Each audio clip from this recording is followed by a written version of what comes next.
Well, good evening, everyone, and welcome to the March 2nd, 2015 meeting of the Merrimack Conservation Commission.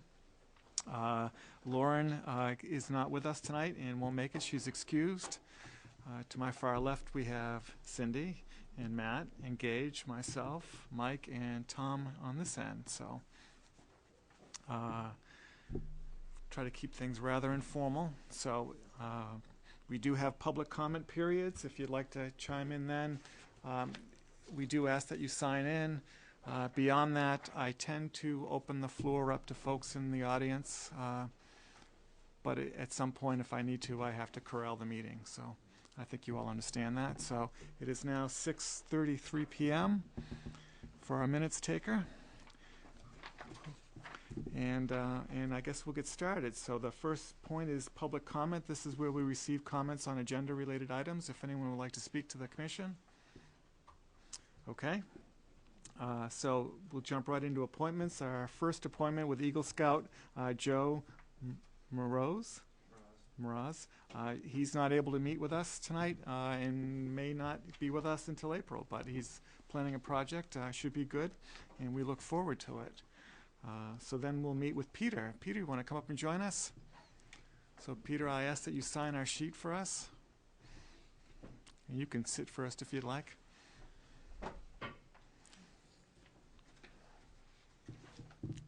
And then I guess if we can make sure that his mic is truly green.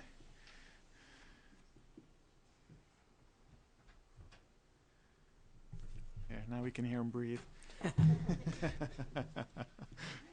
So Peter submitted an email a while ago looking to join the Horse Hill Nature Preserve Subcommittee. He is an active user of the property and lives rather close to it. Yep. And how do you pronounce your last name? Mikolajczyk. Mikolajczyk? Mikolajczyk. Mikolajczyk, okay. Yeah, Pete. So, I know that you're an avid rider, mountain bike rider. Everything, snowshoe, mountain bike, whatever, Yeah. Run, get in there. Yep. Yeah. So, is there anything else you'd like to let us know about yourself? No, I mean, I live so close. I'm always in there after storms cleaning up, and I joined I help the mountain bikers on trail work and everything. So, figure to keep giving back. Yeah. So I explained to Peter that to be a member that the meetings are quarterly, and that with the Horse Hill Subcommittee, there's actually no technical number of alternates. We do have an alternate right now on the committee, and the commission would have to approve another alternate. The committee was formed through the definitive plan for the Horse Hill Nature Preserve, which didn't specify alternates, but it also didn't preclude them. So since we've already done that once, we'll have the opportunity to do it again right now. So I mentioned that we have quarterly meetings, and that we ask our volunteers to participate on at least one project a year on the property, in whatever fashion works with you and the subcommittee. So Absolutely. And he didn't have any issues with that. We actually got an opportunity to talk at the last Horse Hill Subcommittee meeting. That didn't happen because we didn't achieve a quorum. It was a snowy day, so I really, and we've talked by phone, so I don't have any direct questions. Anyone have any questions of Peter? Pete? So. No, I mean, certainly because you're already out there doing work. This is seemingly, you're already pretty much a member, so thank you. You're welcome. Yeah. As you've learned, the subcommittee is rather informal in the way it does its business and all that. So even though you'd be in alternate status, we don't always have enough full-time members anyways, and at those opportunities you'd have a chance to weigh in and cast your vote. But in general, most everything's done by consensus. They don't have the cameras on like we do tonight, and don't have the microphones like we do tonight. And typically, Newt welcomes all the members of the public to come on in and join the circle and have a discussion in the circle, basically, or in the round, if you want to call it that way. So Sounds good. So should be good. So, well, I thank you for volunteering. No problem. And I appreciate that. So I'd be willing to accept a motion to add another alternate and make it Peter. I'd like to make that motion. Okay. Okay, so moved by Matt, seconded by Cindy. Any other comments on the motion? All those in favor signify by saying aye. Aye. Opposed, abstention, that passes 6-0-0. Thank you very much. Oh, thank you. Thank you. Yeah. So I'll let Newt know and make sure that you get, I think you are on the mailing list now, but But I'll formally add you to the list of folks and things like that, so, Thank you very much. Have a great, great night, guys. thanks. Thank you. All right. So, I'm looking around, I'm looking for auto fare. Ah, there we are. Is that,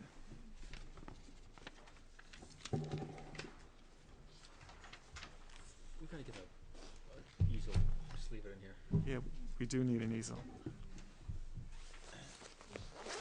know, it's amusing to watch people try to balance them in a chair, but it just doesn't work.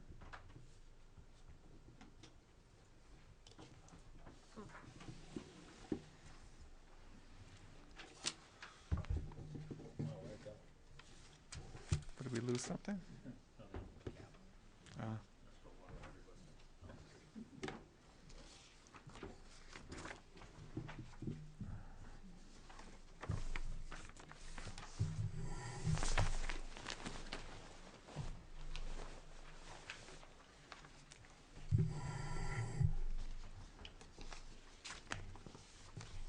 Hello. Hi there. If you could introduce yourself for the minutes taker? My name is Katie Weiss. I'm with Bedford Design Consultants. We are the engineers for the project. We're here on behalf of the owner. This is pretty straightforward. We were here before you in the fall, and the owner and the developer decided they wanted a smaller site plan to make the costs less, so we made it smaller. I have a picture of before here. This is what we had proposed before and was approved. And this is what we're doing. So it's a lot less impact to the woods and surrounding area. And because we are doing different types of buffer plantings than before, I was able to take out a lot of the non-native species that were evergreens because they needed full shade. So, Yeah. If you have any questions, so that's pretty much all that's changed. There were originally 3 underground storage areas. Now there's 1 here and 2 detention ponds. So that's a little different, but that's about it. Yeah. So the home is going now, right? Yes, the home is being raised, and the building is going over near that, and that just makes less pavement because you don't have to work around that building anymore. Okay. How is that how's the new building going to be dealt with for sewer, water, and electricity? It's going to use the connections from the house connection.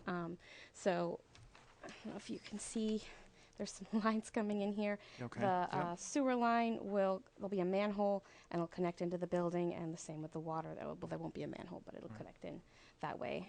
Okay. Yeah, I thought the home currently had a septic system, I thought, from our last meeting, or did I misunderstand? No, it does not have it. Uh, It's actually a sewer it's a line, sewer line, which okay. is good because otherwise we'd be stuck. Yeah, okay. Yeah, I was gonna ask you how you were gonna I handle had that. talked about last time in the future if we needed another hookup, we might have to do a septic system Mhm. because we only allowed 1 hookup for a building on the site because Okay. of the way the contract is with Nashua. Mhm. Anyone else have any other comments or questions? I don't want to monopolize the meeting. We gave them our original line of de-icing compounds and salts and We did, on our last time and fertilizer. fertilizer. 21 notes. Yeah. On page, Which one do you want on this? Yep, note number 21 on sheet 3. Right. So, in fact, in our last comment, we allowed de-icing on the entrance drive and the associated parking for the rental facility. This actually kind of reduced that to just the entrance drive, which is Yes, I believe it was just the entrance drive because it was a steeper slope and we were concerned about right. trucks coming in and out and the higher speed on Continental Boulevard. Mhm. People won't be able to stop in time. Yeah. But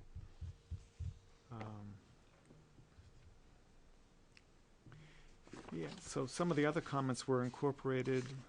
We talked about fertilizer, which comes in on sheet 9.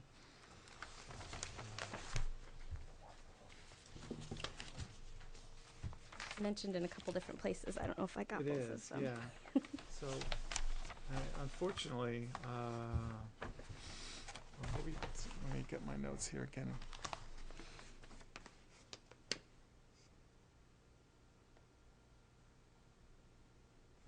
Maybe I got the, let me look at my note again for a second. Note is sheet 9. I don't believe I changed it in the temporary one. Right, that's the one that I caught earlier, yeah, that's the, And the reason for that is because it's temporary, so I don't. The 10-10-10 I thought might be better for temporary to get the grass to establish faster, but I don't know if it makes a difference. Yeah.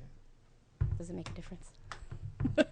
Well, our concern is, I mean, there's some slopes here compared to the terrain. Yeah. So if the mulching is inadequate and all that, the Mhm. fertilizer and things could end up Come down. Okay. leaching All right. down. So So what blend do you normally? what we've been recommending and what we did on the original one was to recommend a low phosphate, slow release nitrogen, which I think you've got that wording. On one of the notes somewhere.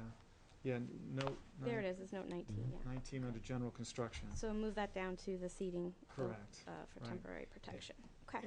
And we also recommend that people have their soil tested before you even bother Okay, doing to see if they fertilizer, need because it. sometimes you don't even need it. Right, So, and that'll save them money, so I don't see Yeah. why they wouldn't want to do that. yeah. Okay. So, Can put a note in there to have the soil tested.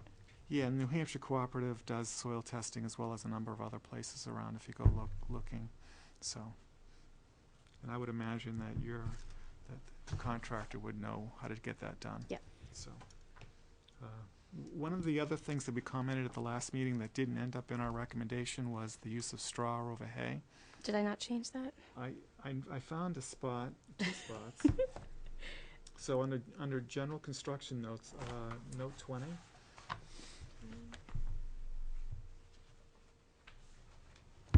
Mulch, Yeah. so you want it straw, not hay? Yeah, yeah. Okay.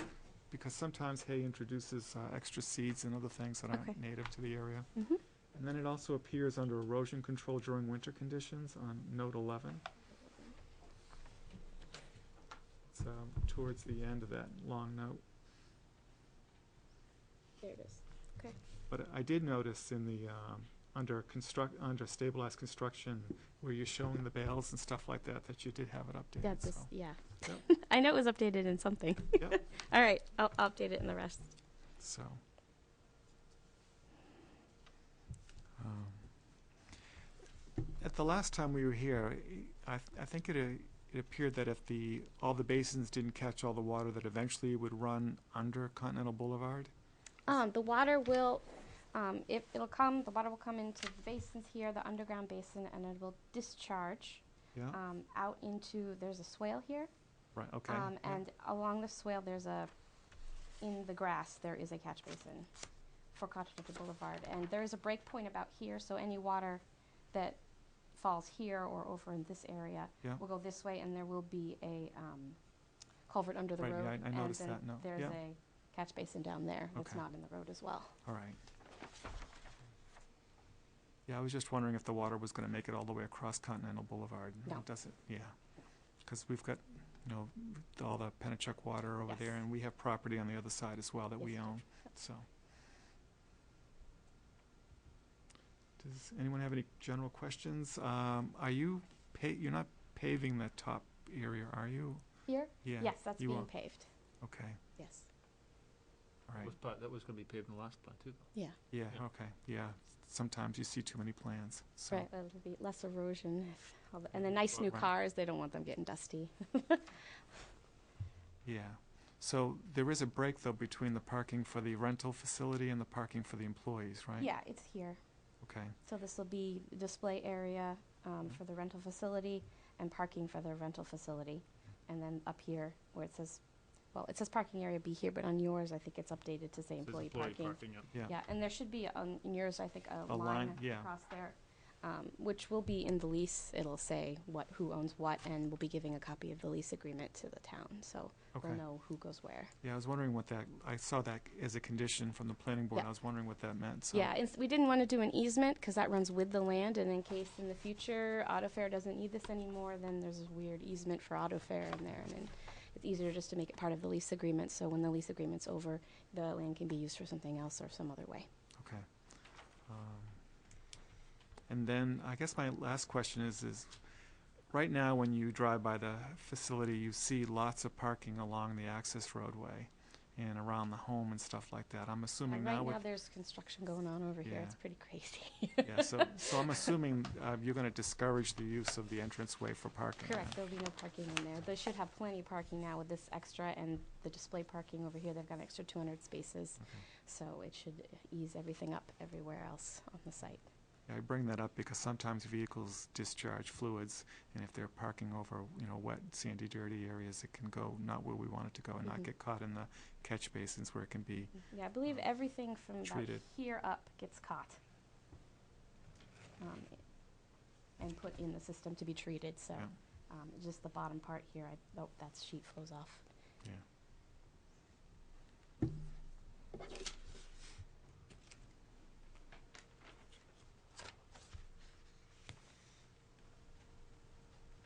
Anyone else have any questions or comments? No.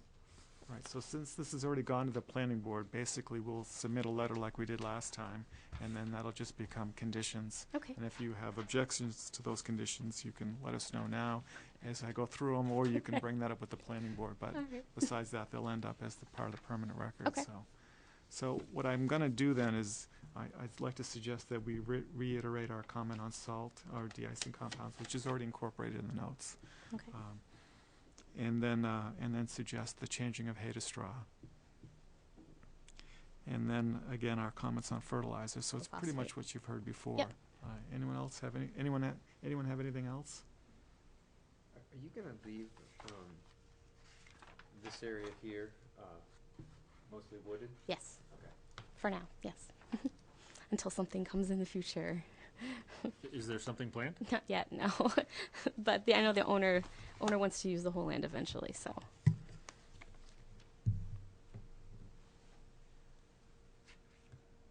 All right. Are we all set? Good. Okay. So I'll put my letter together during this week. Okay, great. And then you should be able to get it through the normal process. So, Great. all right. Thank you very much. Good. Thank you for coming.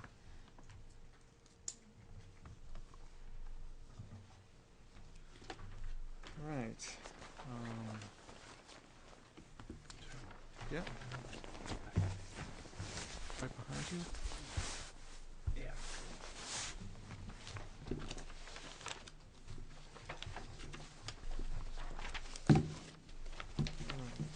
All right. Is Melissa here in the audience? Okay. So we had an extra person who was hoping to come talk to us. Melissa from Envirathon. Do you recall seeing the emails on that? I got an email from her saying that she was going to come this evening and come talk to us. So maybe those plans fell through, because I'd be curious to hear what they have to say. So, or maybe we should come a little later. All right, so that takes us to Andrew.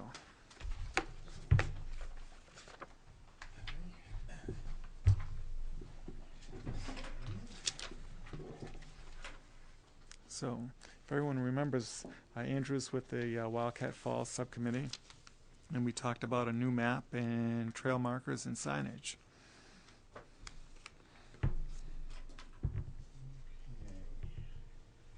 So, excuse me, as requested, I went back and reworked the map to take off several of the trails. Can I get you to move that mic just a little closer?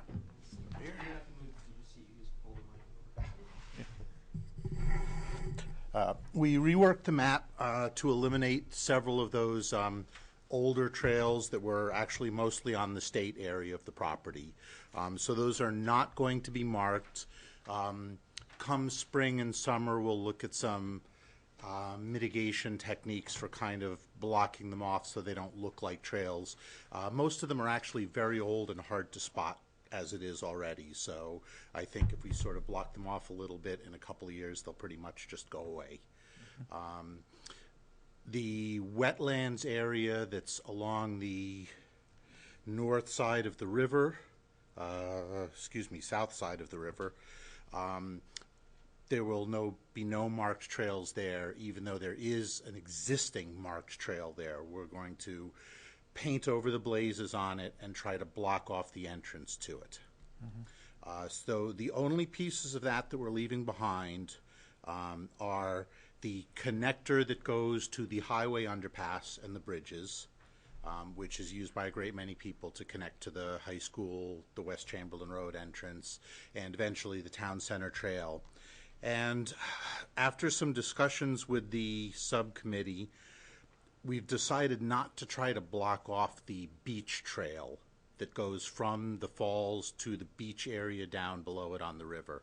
It's a paved superhighway of a trail. It will just not be feasible to try to block it off. If we mark it as closed, I think we'll just increase the traffic. There is a small section on the trail that exhibits some erosion. We'll continue to look at that and see if we can find some way to mitigate it. In the 5 or 6 years I've been hiking it, the erosion hasn't gotten significantly worse, so I don't really think it will be a major problem.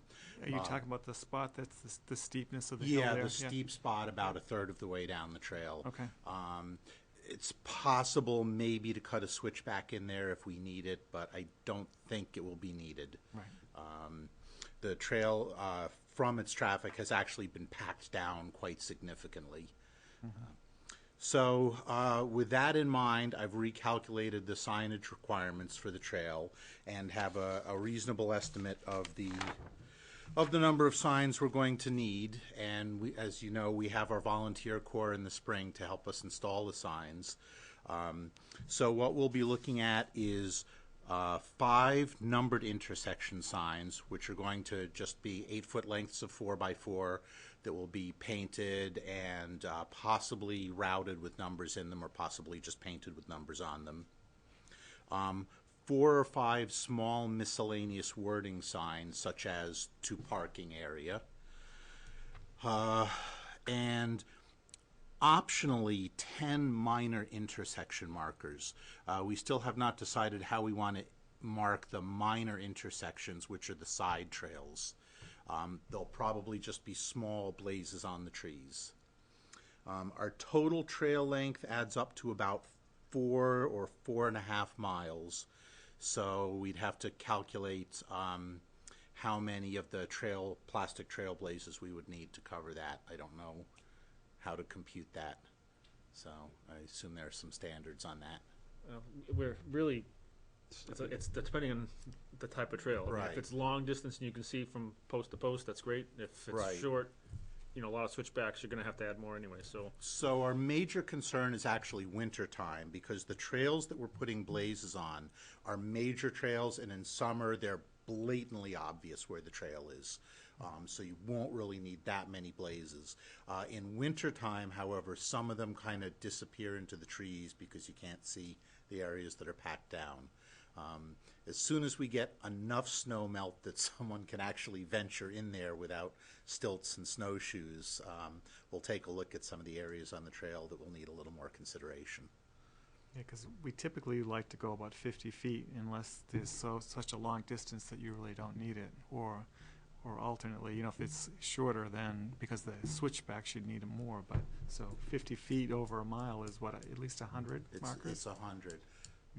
Yeah. I think in general we'll probably need significantly less than that. As I said, a lot of the trails are just blatantly obvious. In fact, one of the 4 major trails is the Power Line Trail, and the power lines are the markers for that. So I would expect probably 3 blazes for that entire trail, which is almost a mile long. Right. Yeah, and then you need to mark for both directions. Yes. So that's why I think you'll get closer to 100 per mile anyways. So Possibly. Yeah. And I assume those are just available through the state or the town? We have a vendor that we've been using, and we've been happy. However, you must install them in the summertime, because when it's cold, the markers actually snap when you put the nail through them. That So, makes sense. Yeah, Yeah, a warm day is the best day to install them. pre-drilling them helped. Yeah, that Well, too. we're planning on a trail day with our volunteer corps early spring to put in the signs, and I think given the current snow load, early spring, maybe like July. So we're not entirely sure when we'll be in to do that. But we hope to be able to get that all done at once and get all the signage put up. And what color blazes were you looking for? So this has been an area of some discussion. According to the standard that we had seen, I think we need yellow triangles. We're a Class B trail, but I noticed that Horse Hill uses all white markers, which is not actually indicative of the type of trails they are, but that seemed to be the standard. So again, we'll defer to trying to keep a standard marking through the town. Blue triangles was the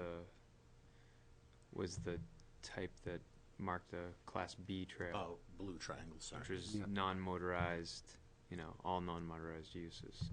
Okay. Which is what Wildcat is. It's non-motorized.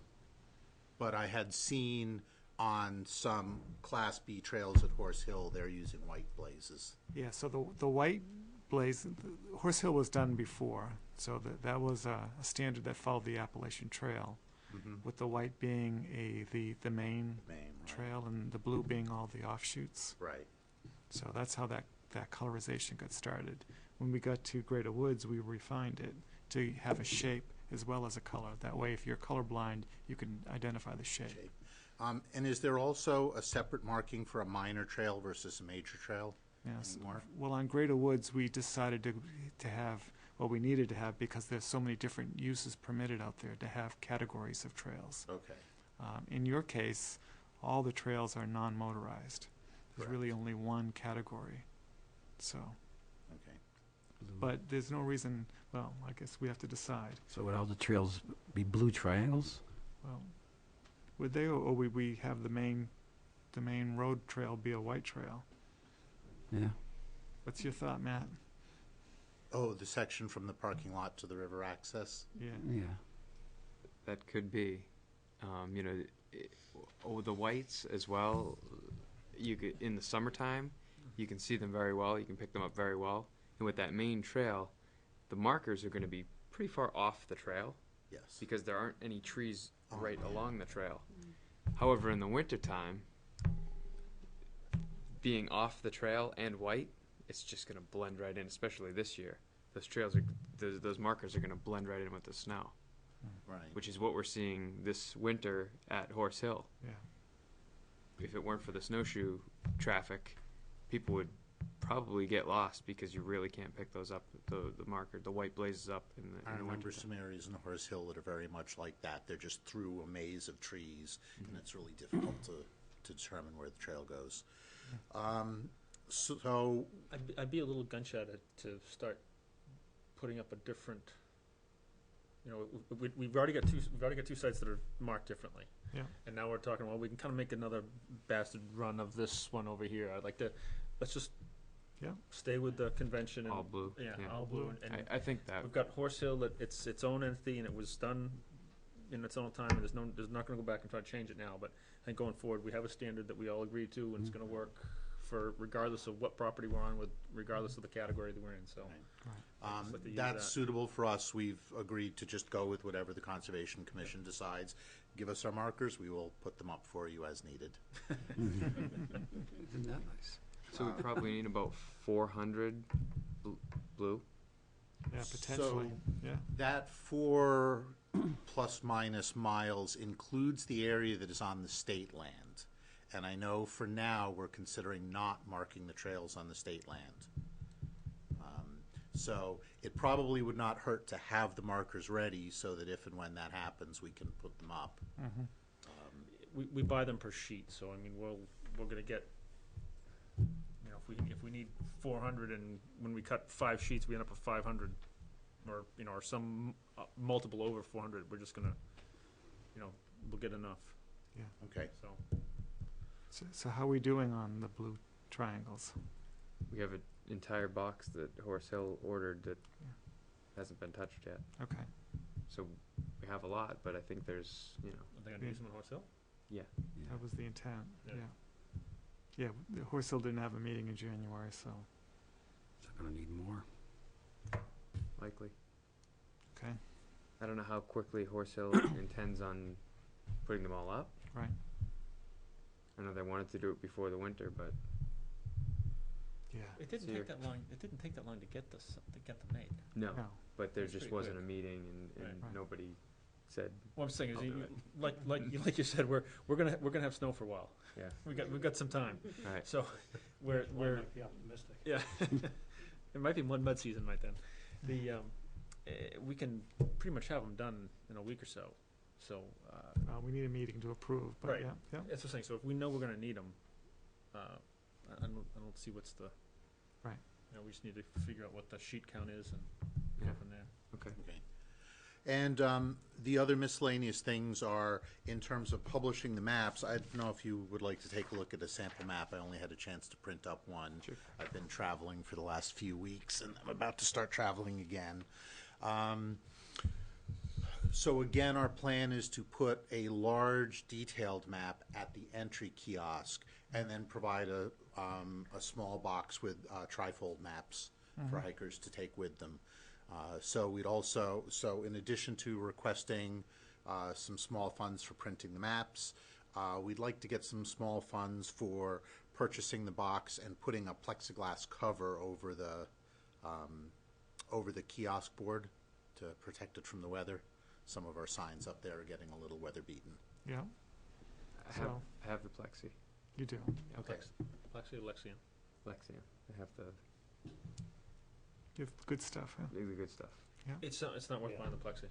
Yeah, It's just not worth it. yeah, yeah, And because you hit it hard once and it's Yeah. over. And I suggest flush mounting it. So Right, like Horse Hill does. yes. Yeah, yeah, because if you leave a gap, that gives flex, which could cause it to crack, and then it's no good anymore. Because people like to touch it and point and stuff. Draw Oh. their name. Good luck cracking my Lexian. And Bugs like to get in there. also some small amount of funds to produce QR codes and the near field communications tags, who I've suddenly forgotten the name of. We're going to test out the online map, since we have an online map and an online link to the web page for the site and the Conservation Commission.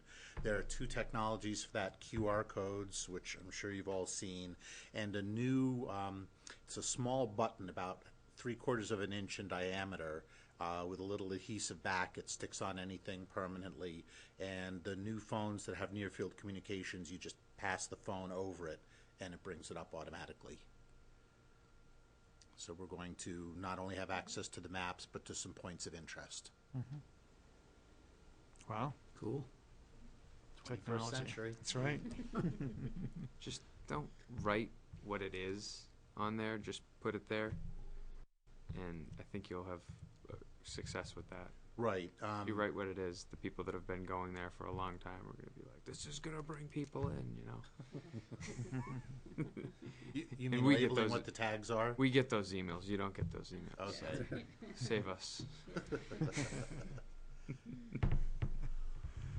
So, what do you think the total is then? The biggest expense will be the 5 4x4s and approximately 4 or 5 small signs, roughly 4 inches by 12 inches, and I expect that to add up to maybe $50. So I think all told, probably $100 with the printing. So you're going to make up the signs yourself? You just need help with the materials? Or did you We want just us- need help with the materials. One of our subcommittee members, her husband, has the tools to notch and route numbers into the signs, and we'll get a quart of some good outside paint in an appropriate color, and we have our volunteer corps to help us install them in the spring. Right. We'll get more of the square arrows, Mm-hmm. a bunch of them. Not a bunch. The square arrows. So on the signposts, instead of trying to route the arrow yes. pointing which way you're going, we just had a whole bunch of little Ah. plastic squares made with a single arrow, and you just can put them up whatever direction you want. Until someone figures out how to turn Well, them. no, I mean, it worked out very well, because either that or you got to figure out, you got to Yeah, pre, I understand. oh, this post has to go in this location, And that post, oh no, wait, I got the wrong post, it's, Yes, yeah, it is. yeah, it Right. was a little bit of a nightmare. So we're modeling our posts after the ones at Horse Hill, the intersection posts, although they will probably not have trail names on them because we're still up in the air about actually naming our trails. There are really only 3 major trails and a few connecting trails. So, you know, we internally identify them by name, but I don't think the maps will actually have names on them. Okay. Does that pose an issue for search and rescue? We're gonna have to have some way to identify it, you know, trail 1, 2, or 3 or something, we're gonna have to. You follow what I'm saying? So if you get out there and you get hurt, you can say, well, I'm near post so and so, but I'm on the windy trail, or I'm on the heritage trail. Okay, If that's, someone had access to the we had map. not thought about that, Yeah. so, but we can do that. So we do have names for the trails, the North Loop Trail, the Powerline Trail, and the Falls Trail. Okay. So the Falls Trail's blue? Is that the whole loop?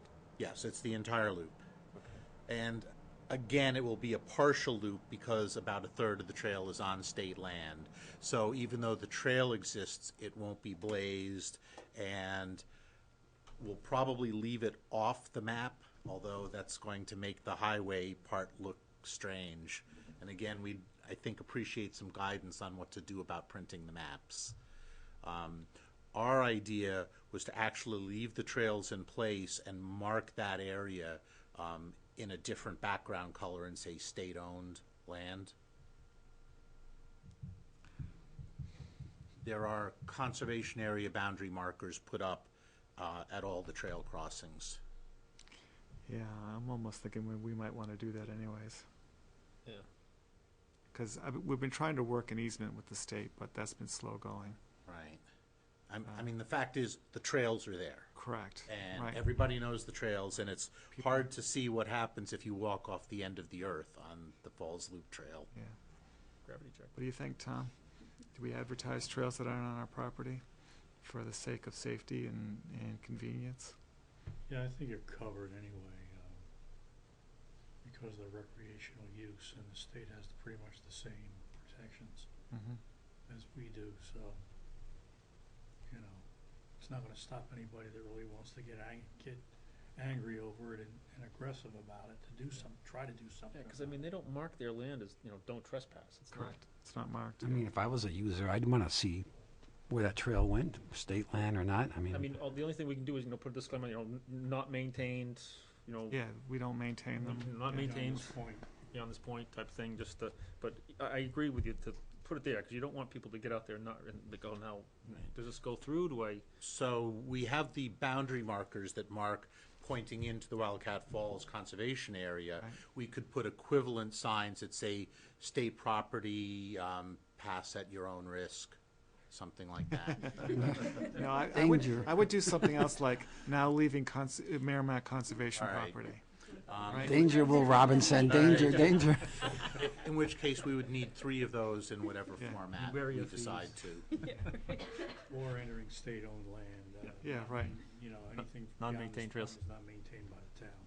Yeah. I mean, you don't want a lot of words because then, People won't read it. yeah, well, that and no matter what, the sign's going to end up eventually getting vandalized or falling apart. So if you put a lot of effort into it, you're going to be heartbroken when you see that first can of spray paint go right across it. Now's the time to put them up where you can get up nice and high. I think it's a good idea putting it a different shade on your, What's if that? you can do that So it'll on the get map. purloined, don't we? Well, we can work with you on that, and we can also put a notice on the large map Yeah. in the kiosk area that indicates that this is state property and not owned by the town, not part of Wildcat Falls. There are trails on it. Yeah. I just put, we've run around the map, just disclaimer, not, you know, not, trails not maintained, you know, state-owned property not maintained type of thing, so people know that they're there, but pass at your own risk. All right. So how do you want to go about for reimbursement for these costs? Are you looking to invest the money and then submit a bill? Yeah, that's fine. It's a very small amount of money.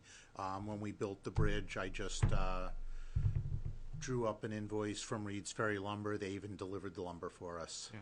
Yeah. So, and something like that would work again. We probably won't actually start this project for at least another month or a month and a half.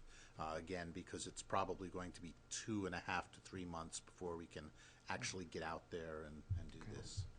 All right. So the only thing on our part is to supply the blue triangles then, from my understanding.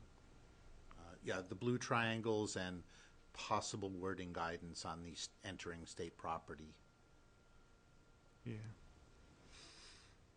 Okay. And do we have any approved vendors for, printing maps? Or, So the Horse Hill maps are printed downstairs, and the bill for that goes to us.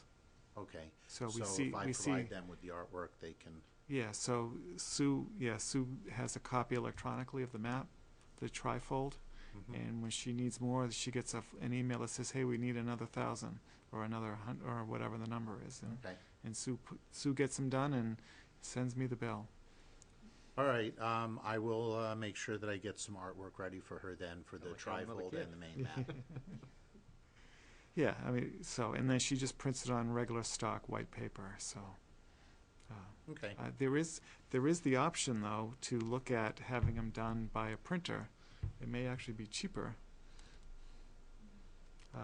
And then you may get a nice one for the kiosk. Yeah, we would like the main one for the kiosk to be, I think printed that on. one you probably want to take to a Kinko's or something like that, because I don't believe we have the facility to do something like that downstairs. We do have a plotter, but you'll end up on plotter paper, which won't satisfy your needs. No. You probably want to get it laminated and spend the extra money to do Right. that. Well, and that's another reason we'd like to get the Lexan sheet over the entire. Yeah, Yeah. but you'd still want to laminate that map if you value it, because eventually moisture does get in there. Yes. So, right? Yeah, I forget what we did now on the Greater Woods map. I go by it quite a bit, but I haven't There's been there in a there's Lexan over it. yeah. But what is the is it laminated? I don't know if the map's laminated or Horse not. Hill just has paper back there Yeah. with a Lexan Okay. sheet over it. All right. We had some, the, NHR PC, we had them print some of them, and it's on a, kind of almost like a vellum Yeah. waxed paper that, doesn't really absorb moisture. And they ink print right on it and let it dry. I'm sure a place like Staples or Kinko's And they knows probably have exactly something- what needs to be done for something like that. I think it's worth the small investment. Yeah. Because they can print it, Get they it can right. print on Tyvek and things like that, so. There you go. All right, so again, all told, I think that's probably going to be a matter of maybe $10 or something to get that. So I suspect I 100 suspect to it's a little more. 150 is Yeah. probably all we'll need for this. Because I think Greater Woods might be, Wildcat would be an interesting place to try it. The small maps, individually laminating the small maps and just leaving them in there, so people can take them, use them, and then put them back when they're done.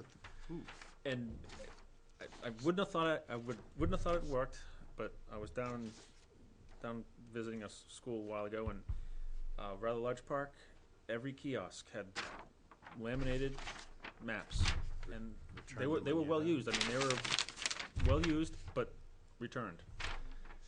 We had not thought of that. We Yeah, can- we I can do wouldn't have that. thought it worked, but it was an area it's not, it's families that go there. It's not not by the school. Like, I don't think I'd try that, but up at the entrance by the school in the Greater Woods. I don't think it would work. Okay. At a place that's predominantly adults, people there to enjoy, I think that might be something worth a try. I will investigate Yeah. when I get up to It was an Staples. interesting concept, and I liked it. I was like, wow, that's really neat.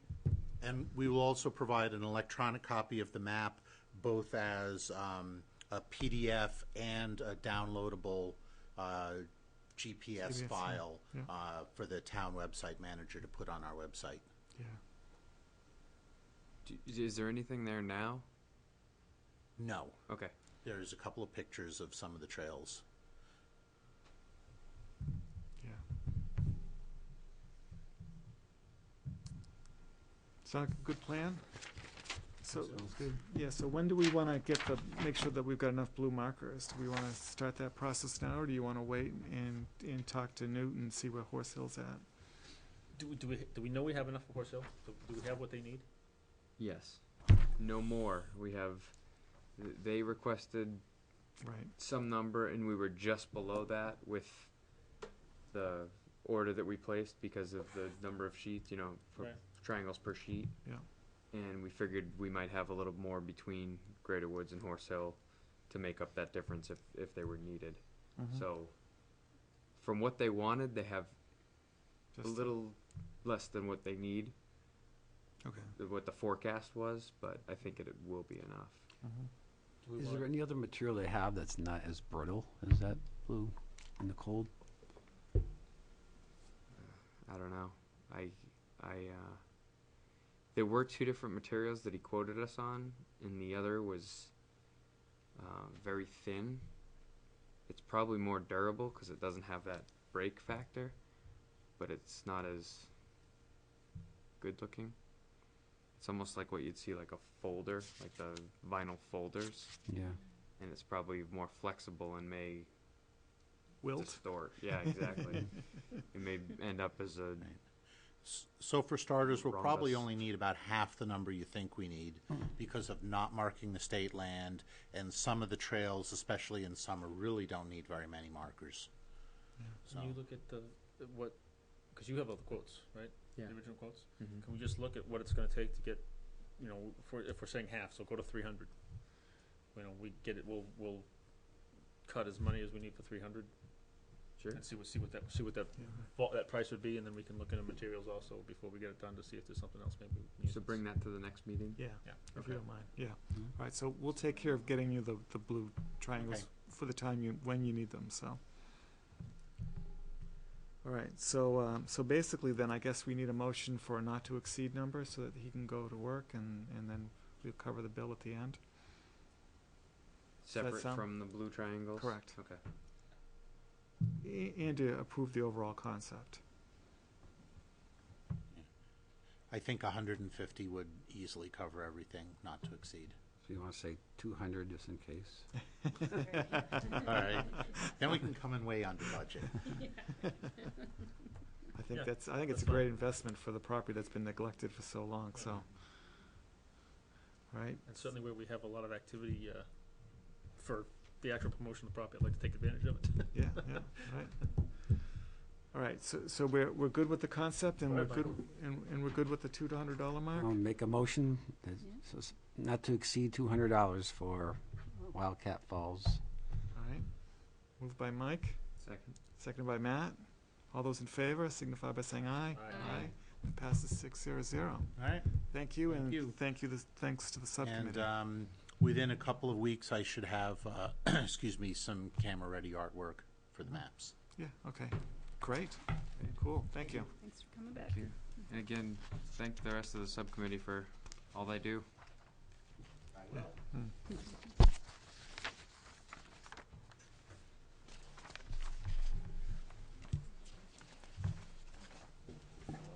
All right. So, that takes us to the Ned pipeline and what it is we're gonna do. All right. So,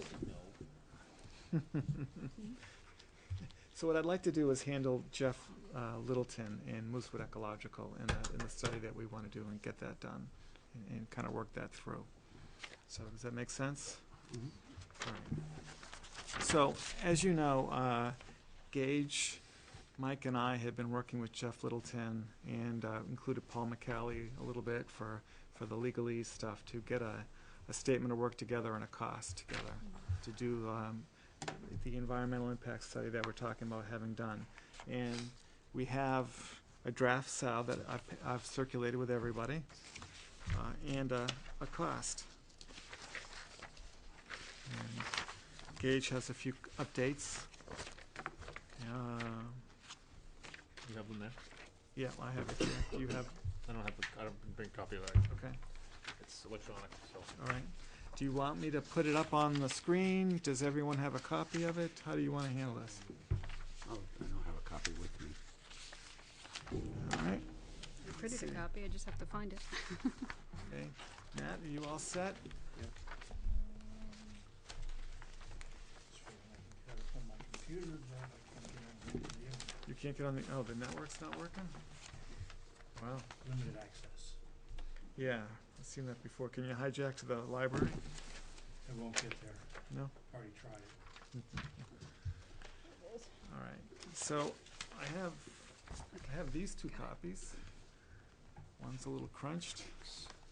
These ones are signed, so I ask that you return them, okay? Just that. I'm glad we got a key to the copy. We can make Price. copies. Yeah, I have one more. Do we need another one? Take it. Okay. So, all right. So, There, Jim. yeah. Well, I hate using the screen if we don't need to. So essentially, what this contract talks about is that he's going to perform a service for us. He's not going to be an employee of the town, and he will cover his own insurance and hold the town and have the liability side of things. The scope of work is really what it gets into the meat of this. So we're talking about having a total of 4 meetings, one to initiate the project, which is intended to be at our next meeting on March 16th. He'll come and visit with us. We'll talk about the project and what it's going to be all about. Talk about the study areas that we want to have done and just make sure that we're all in sync. Meeting 2, this meeting will present preliminary findings to the commission, which would be further down once the project is well underway. Meeting 3 will serve to present the results of the project. And then we're also talking about having a 4th meeting, which would be a field trip, where the commission would be able to go out in the field and he could highlight specific areas of concern or areas that we as the commission, after having the preliminary findings, would want to go out and spend some time with him on. Of course, our meetings are open to the public, so we would have to make sure that we pick a time and can accommodate anyone from the public who'd want to go, because it would be a public meeting. So basically, so that's task 1 under scope of work. Task 2, which was just the meetings. Task 2 is about reviewing the existing information. So essentially what Jeff is proposing to do is to use the USGS topography maps, Fish and Game action, wildlife action habitat maps, Heritage Bureau maps, all the available information that's available online, or information that he gathered when he did his last project for us, which was back in 2009 and 2010, which is available on the town internet's website. So, because he did a very comprehensive study of the parcels of the entire town. So, Jeff speaks to using aerial photography, the granite system, as well as a number of other things that he has access to in his professional work. So, so he wants to get a base from all the existing information that's currently available. So, then he's looking to do task 3 is ecological assessments and wetland evaluations. This is, getting into the field, using his biodiversity conservation plan that he used in 2010 to validate the wetlands that he had seen before. He's looking at doing a very fine-scale habitat check. He'll be looking at vernal pools, looking for den sites, looking at slopes and cliffs and other things where some critters like to find themselves and hang out. He's going to be looking for unique plants, invasive species, timber resources, and all of that, because, again, the idea of this study is to cover these properties in depth so that the data is not only usable for the assessment with the pipeline, but it's usable in it forever. So we're talking about a detailed study here. When he does his wetlands evaluations, he's going to follow the New Hampshire method, which is a very specific way of doing things, and evaluations of wetlands are done throughout the state by wetland scientists using that format. The intent here is to follow best practices and the proper scientific procedures, mainly because we don't want the results to be disputed and we want them to be as accurate as possible. So he's going to, in doing his ecological assessments, he's going to place special emphasis on species of conservation concern, as well as other focal species such as bear, moose, otter, beaver, and mink. these, in his words, these focal species can be used to better understand the ecological integrity of the property as a means of identifying future desired conditions for land use. So these larger species give you a good hint as to what's going on. So he's going to do an ecological inventory and then complete with an impact assessment report. And the impact assessment report is going to get into what would be the impact of the pipeline within the property and what those impacts would be and how we would want to handle or manage those impacts if we needed to. That's kind of a general overview of all the work. And that Did I would be a get it right? separate report for the, Yeah, so that's something that we asked to do, to either make the assessment report either an appendix or an actual separate document. I prefer the idea of a separate document because we want the actual ecological impact, the study to stand on its own. The trouble is we also don't want to have the two reports repeating information because that just gets tedious and costs more money. So we want to be able to tie the two documents together. So we may want to just make it an appendix. That way you don't have to repeat. So going a little bit further. Yeah. Just to speak to that for a second, I like the idea of an appendix. When you look at it from my own point of view, that's something I don't do. Mm-hmm. I don't make assessments of environmental impact assessments. I'm like, when I plant the tree, it's like, yeah, it's going to give me shade. That's about my impact. So, I would like to see that in the report. So whoever's going to be replacing me next year, 2 years, 10 years from now, whatever, they can pick up one document. They can see the actual document. They can see what was done, and then they say, oh, that's what an impact assessment is. These are the kind of things they look for. This is how they document. If we leave it off as a separate document, they'll forever be tied. There'll be a note in there somewhere, but now someone's just going to go find that other document. So I like the concept of having it be an appendix. It's a separate piece, separate part of the report, but it's part of the report. yes, I yeah, agree. So I agree. Is that a decision we have to make tonight? No, we could talk No. to Jeff. Okay, Jeff said it really didn't matter to him, so we could talk about it at our next meeting. understood. So. All right, so going a little bit further then, when you break it all out, the estimated budget for the meetings is $1,200. To review existing information is a little under $1,000. To do the ecological assessments following the New Hampshire method and everything else that we spoke about is just over $21,000. And then to do the inventory and put the assessment report together is about $5,000 for a total of $28,460. And this encompasses both Horse Hill Nature Preserve and the Gilmore Hill Memorial Forest. Did he see these changes that I asked about? No, because he's been out of town, so I did not forward them to him. So I thought that we could bring them up I didn't now. know if he's seen that share, then I was hoping he'd seen these, but Right. okay. So do you want to talk about some changes to the wording? Well, I don't know if they're really changes or they're clarifications. Okay. Because the one area that I had the most concern about is on task 4. Down the very end, has everyone got? It's on page 4, the task 4.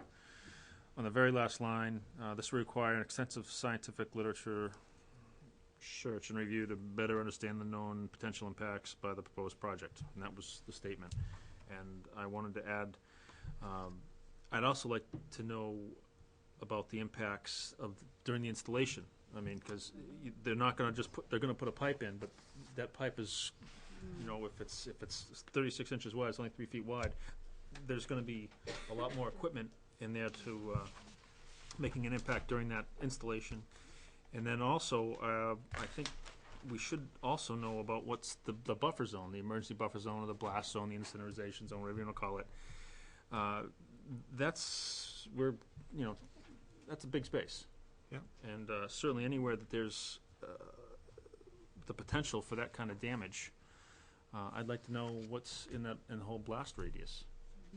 But unfortunately, I think that's going to push us in many cases into people's private property.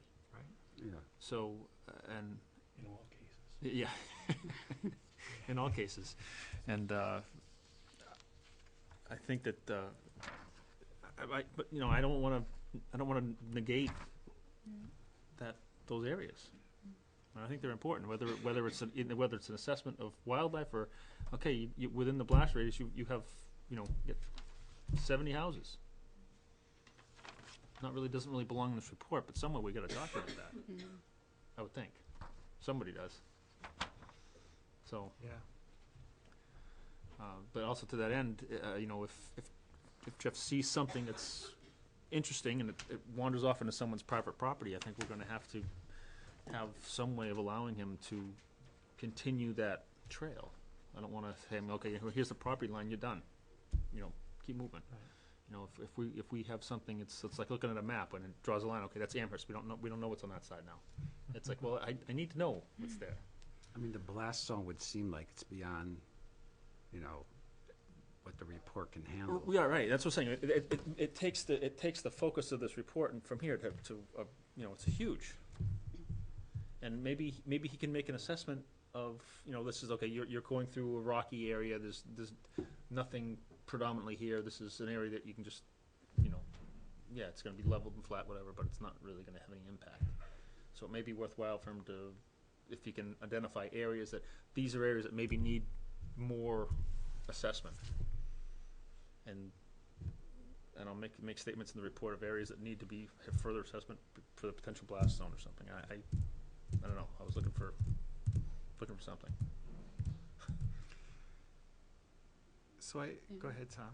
Well, you have to take a look at what they're asking us to provide, that is the contractors for the pipeline company, AES predominantly. And they're looking for some materials within a quarter to a half a mile of the center line of the project. And the other thing you need to determine before you start going too far afield is they're only asking to look at our properties.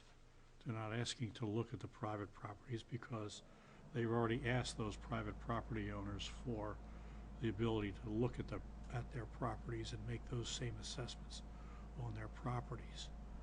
So anything we provide that goes beyond that may not be, and I'm not saying that it will be, okay? I'm just trying to consider the possibilities. It may not be considered when it comes down to the review by FERC, okay, because it's outside of the property that we physically own. All right, and you're going to have to ask, again, check with the town's legal counsel regarding going further afield than the properties that we own. Because we've already told one group that we aren't going to assess their properties because they're their properties.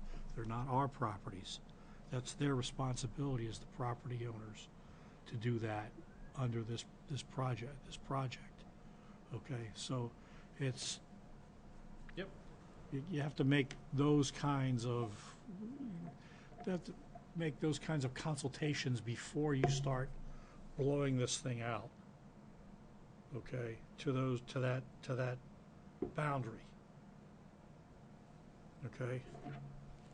Well, but certainly when you look where it traverses Horse Hill, I mean, that's a space that you could actually look the whole width of that zone. I'm not saying, I I think that's perfectly appropriate.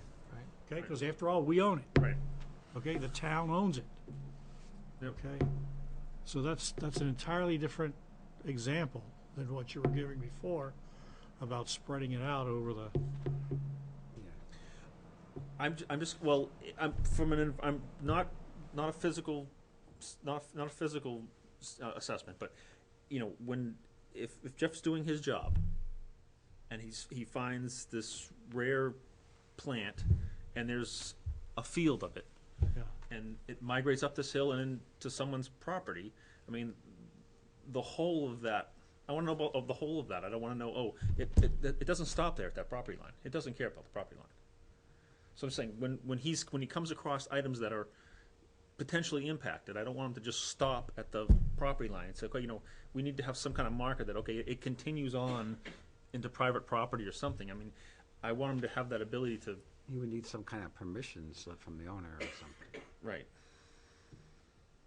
Or, well, I just, he's gotta have the leeway on his report to say, it traverses, up into private property, leave some kind of marker there or something that allows us to know that it continues. Maybe, and that's something we can go back on our own and deal with the property owner and say, like, we just wanna go up and look at this one, see how far up, see how much, see how wide, how deep, or whatever. Potentially educate them too on what we Right. found. Gives us more leeway, more alternatives, in case something comes up. So I did speak to Jeff about kind of a situation like you talk about. So when you look at Gilmore Hill Memorial Forest, I did get some clarification on that parcel, by the way. It turns out the power line section, the 170 feet allocated that we thought was an easement, is not. The PSNH, or whatever they call themselves now, Eversource own that piece. So we own from Greens Pond Road all the way to that power line easement area, what we thought was easement area, and then our property stops. PSNH owns the power line, and then we own a triangle on the back side of it. Now, when the previous owner sold that to PSNH, they did put stipulations that allow us to walk across that path back and forth, as well as there's a stipulation that allows agriculture onto the PSNH on their property. But whatever we do, we're not allowed to put buildings or plant trees or do anything that obscures or I forget the exact word, but it doesn't let them do what they want to do on that parcel because they own it. So stuff to support their utilities. So we don't actually own that spot, but we do have the ability as the owners to walk and utilize that land, just so you're aware. What's a crop that's not a tree and grows in sand?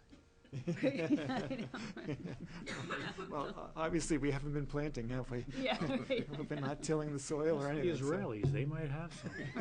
That's true. We certainly have enough water in the area. We wouldn't have to take it very far, but actually the shrubs have grown in pretty good, so. I just wanted to clarify that. But when you get down in there, especially in the wetland that's down in there, you've got our parcel, you've got MVD parcel, you've got Scott Drive parcel, and you've got Atrium Medical Supply. They all come together, and they all come together right in the middle of that wetland. So I said to Jeff, so when you see all that stuff and you're down there studying and all that, how would you want to treat that? And Jeff said, what I would need to do is get permission from all the owners to allow me to enter their property, because he says, I'm not crossing a boundary line unless I have permission. He said, because I need to do that for whatever reason, he said, so. And I said, okay, I could work on getting all the contacts so you can get the permission to make sure that you're comfortable. And then I said to him, would you actually go across? And he said he would only go across in order to know what was there if he had permission to do it.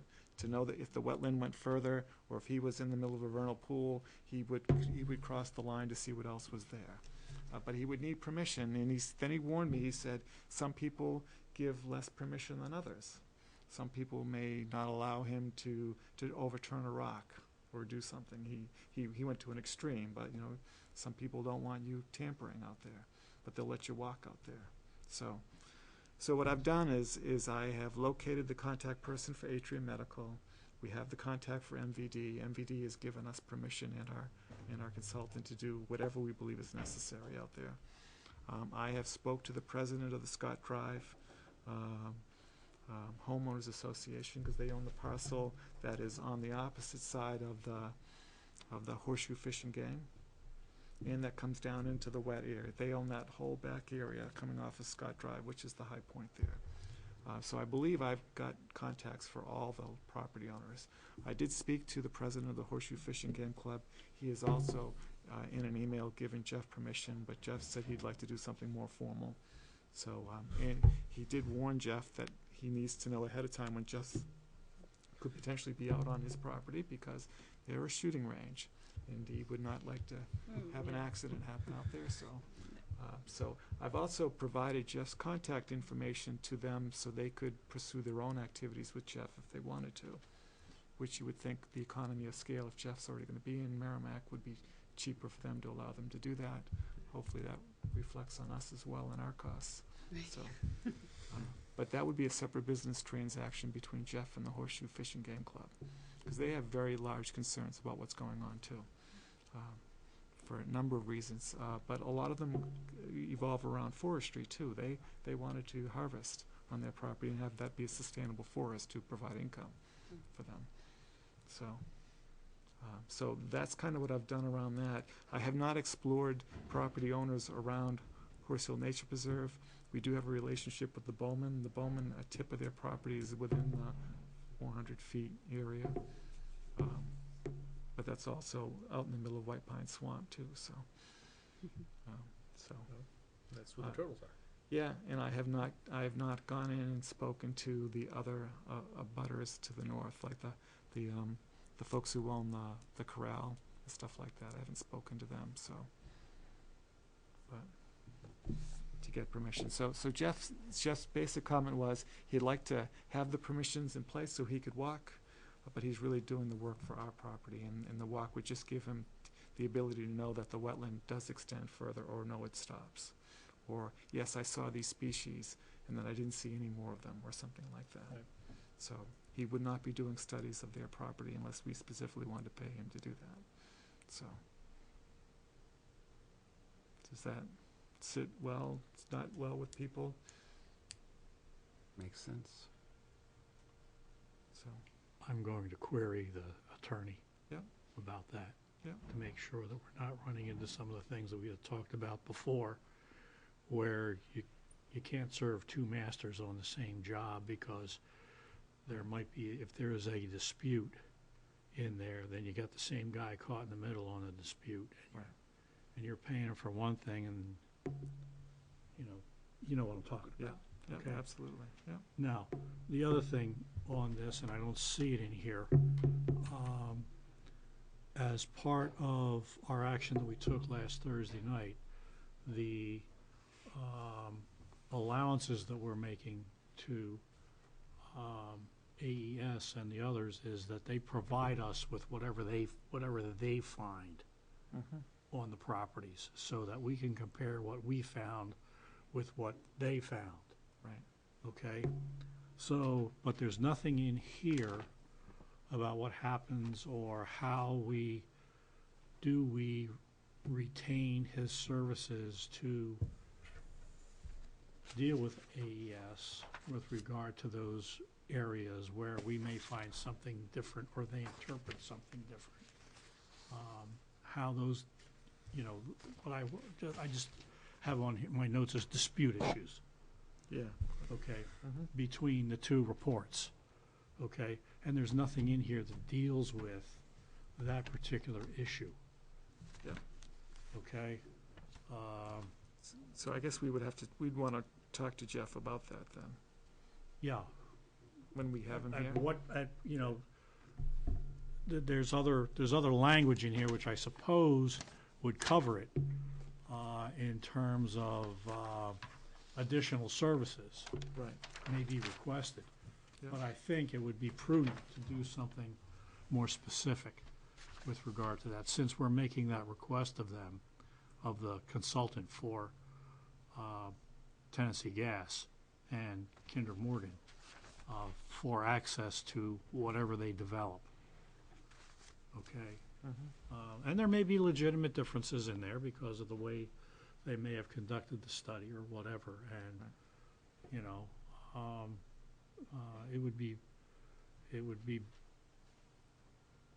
seems to me it would be prudent to have something in here that deals with that kind of an issue.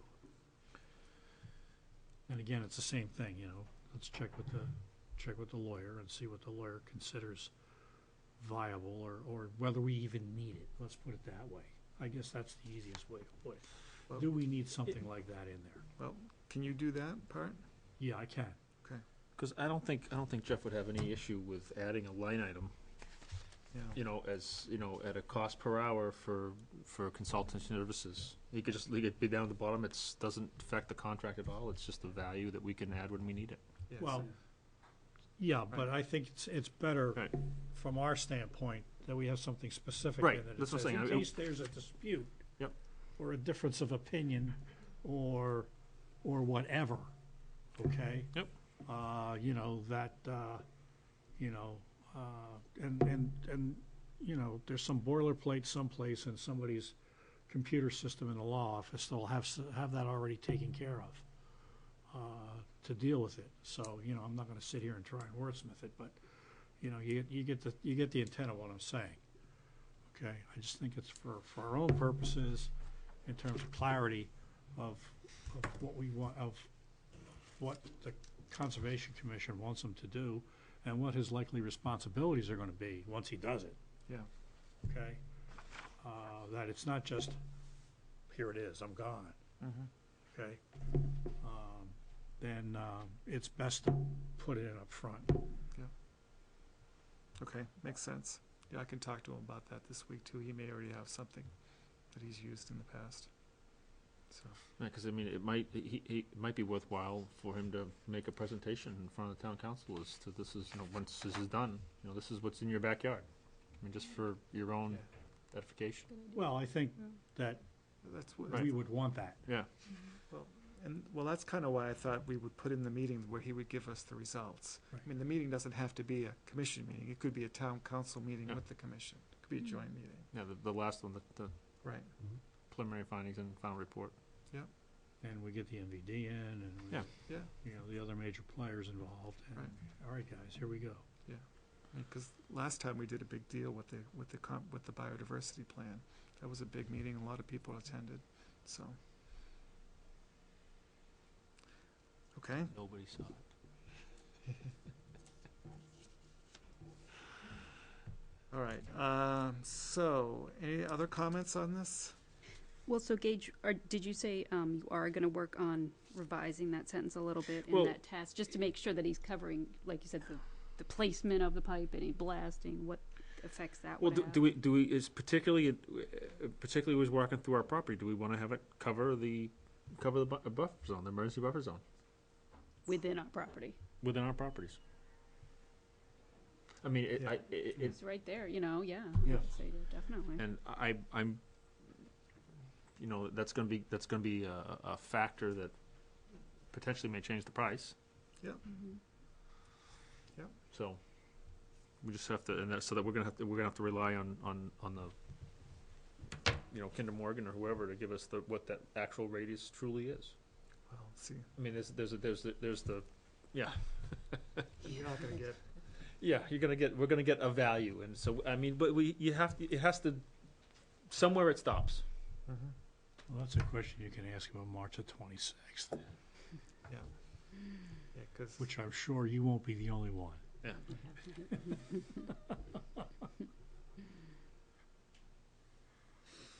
comments, thoughts, Matt?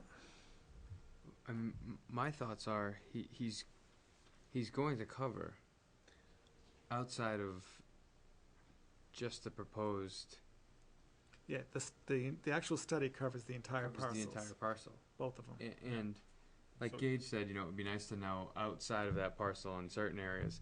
It would, but I'm not gonna, you know, I don't think that his time is best spent trying to go visit all the neighbors and say, Oh, hey, can I no. come on your property? I think his time is best spent in the field on all of Horse Hill, on all of Gilmore Hill Memorial Forest. All this is gonna change is, there's gonna be, you know, this is the impact zone, or this is the impact zone. So his assessment is, he's gonna do environmental study of all the parcel, and the impact zone goes from being X wide to X wide. So it's just, and then I just wanna make sure that when he's doing the assessment, you know, when something, He's paying special when attention something- in that. when something's, yes, in I see that what zone, you're but and then when something wanders off into some private parcel, maybe that's, you know, here's a dot on the map, you guys need to go talk to this person and find out how big this is, because I can't do that. So I just wanna make sure that we have, Yeah, see, that, right, that's legitimate use of his Right. time and whatnot. at that point is that, that vegetation runs into here, and I could see that it extended this far, but I don't know exactly how far it goes. Right. You know, he could find an animal trail that, or a greenway. And it does- And his biodiversity study does do that. Yeah, right. It does. Yeah.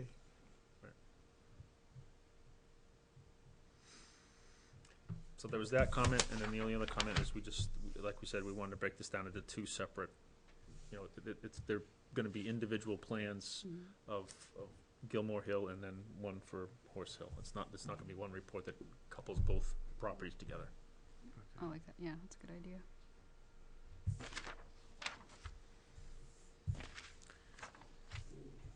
That was my only comments to his draft. Okay. My only other concern though is, when we had the meeting at Town Hall, however, a month ago or so when that was, you saw the, vitality of how people got, really angry, and there's one guy in the back that, late at night, he was just sitting there, and people all of a sudden thought he was from Kinder Morgan, and people started going at him.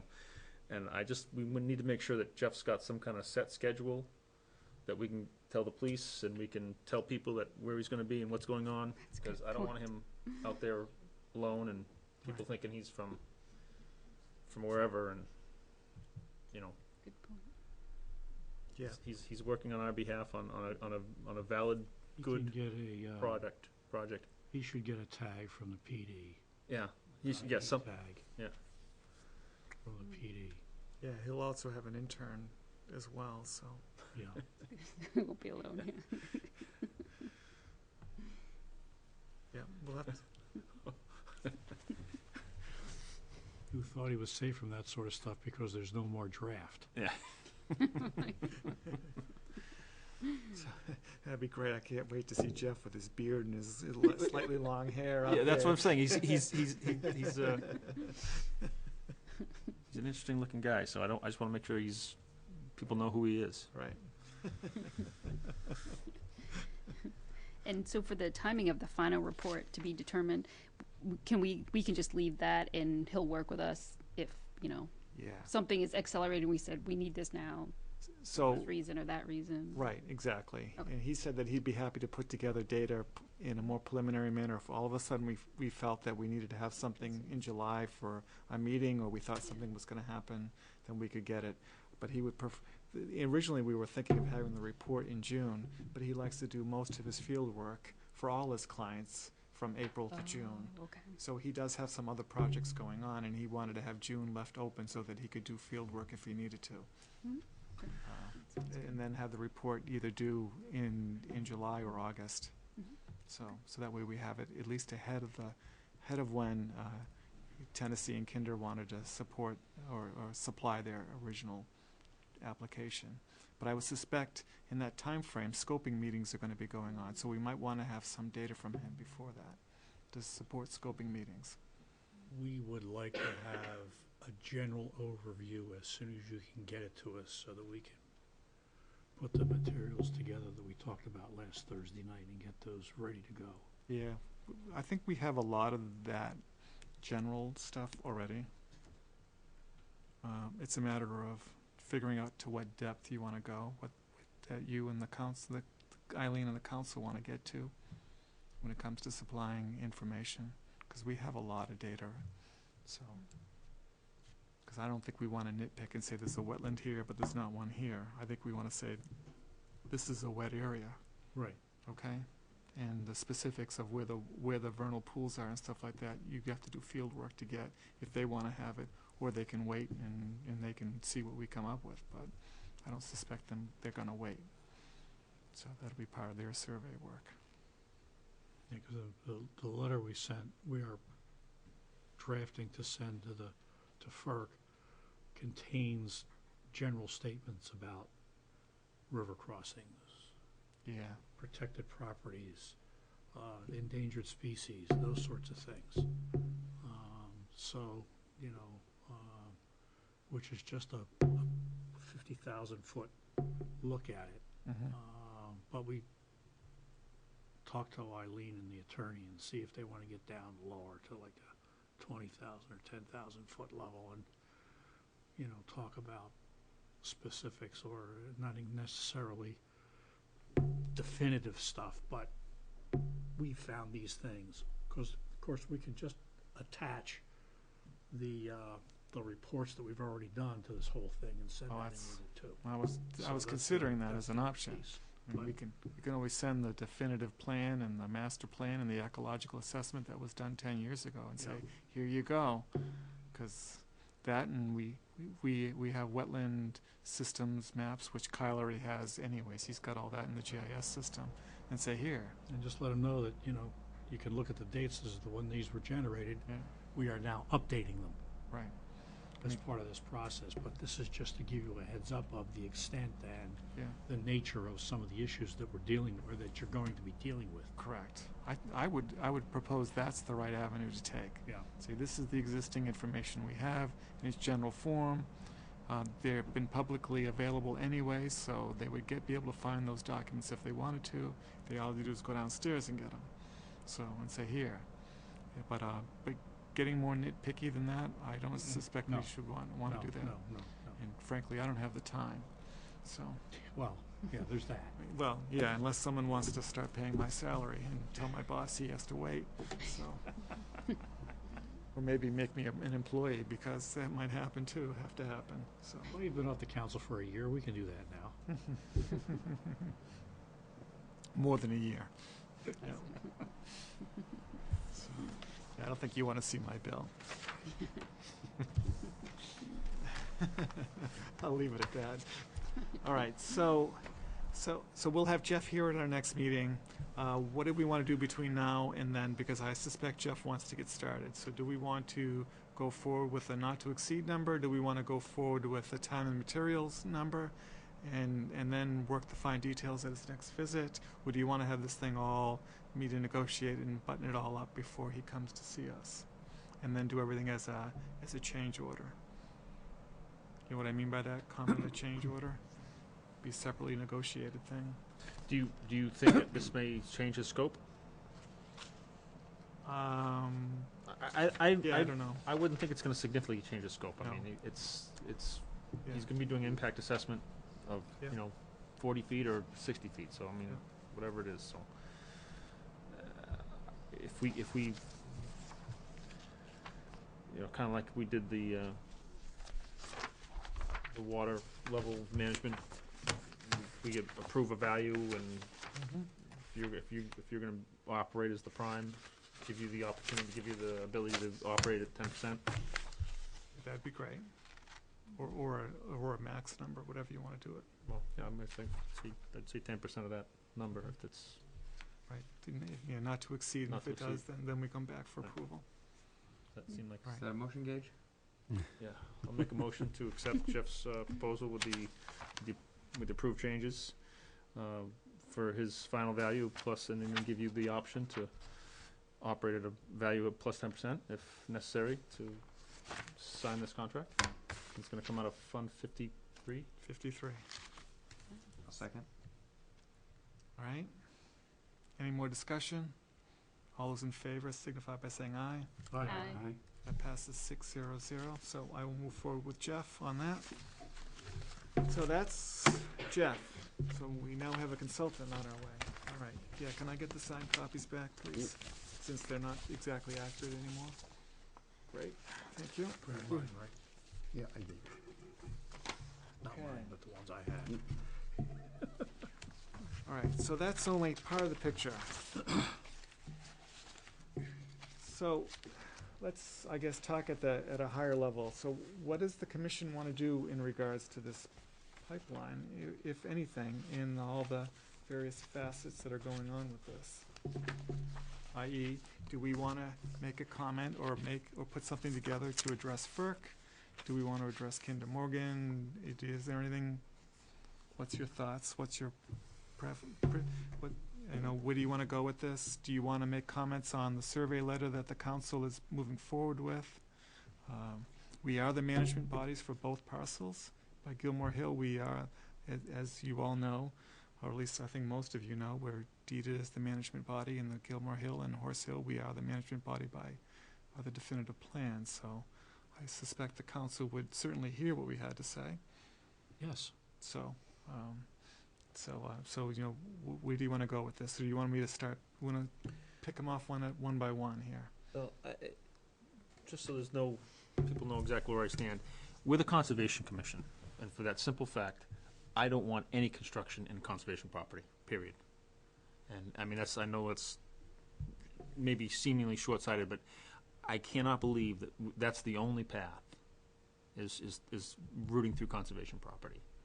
And, I mean, I'd feel the same way if it's going in my backyard, so if that's the management that I'm, you know, supposed to be, you know, set up for and doing, then that's my take, is I don't want any construction there. I don't want anybody doing any construction there. And signposts and signs are bad enough. That's it. No, I agree. I think that the goal is to keep them out of any really all the property, but for our specific purposes, out of any conservation land. You know, it's certainly not going to benefit the conservation land to have a pipe blasting through it, you know, and we don't know if it would ever come back to the state it was. So I agree that I think we should come out against the project. I mean, as far as the survey, I mean, I understand it's not our decision. I just makes me nervous, I guess, to give them access, because they could say, well, this path right here, yeah, we agree it's not good, but what if we just go right here, you know, a little bit over, and then we've spent our money focusing on right here. I don't know how far they can go back and forth. Do not take that proposal as the final route of that pipeline. Right. Do not do that. Can't if you're gonna count on take that. Right. To play the devil's advocate I'd here, go. to take, I don't want it here, it should go someplace else. The question is going to be where else? Right. I know, that's what I'm saying. I don't, through Okay. someone's backyard is the same issue. Mm-hmm. So, I mean, to me, it's, you know, it's, the concept of pipeline, I don't like the whole concept of it, because I'm not a big fan of the frack gas to begin with, but But that's, as a conservation commission,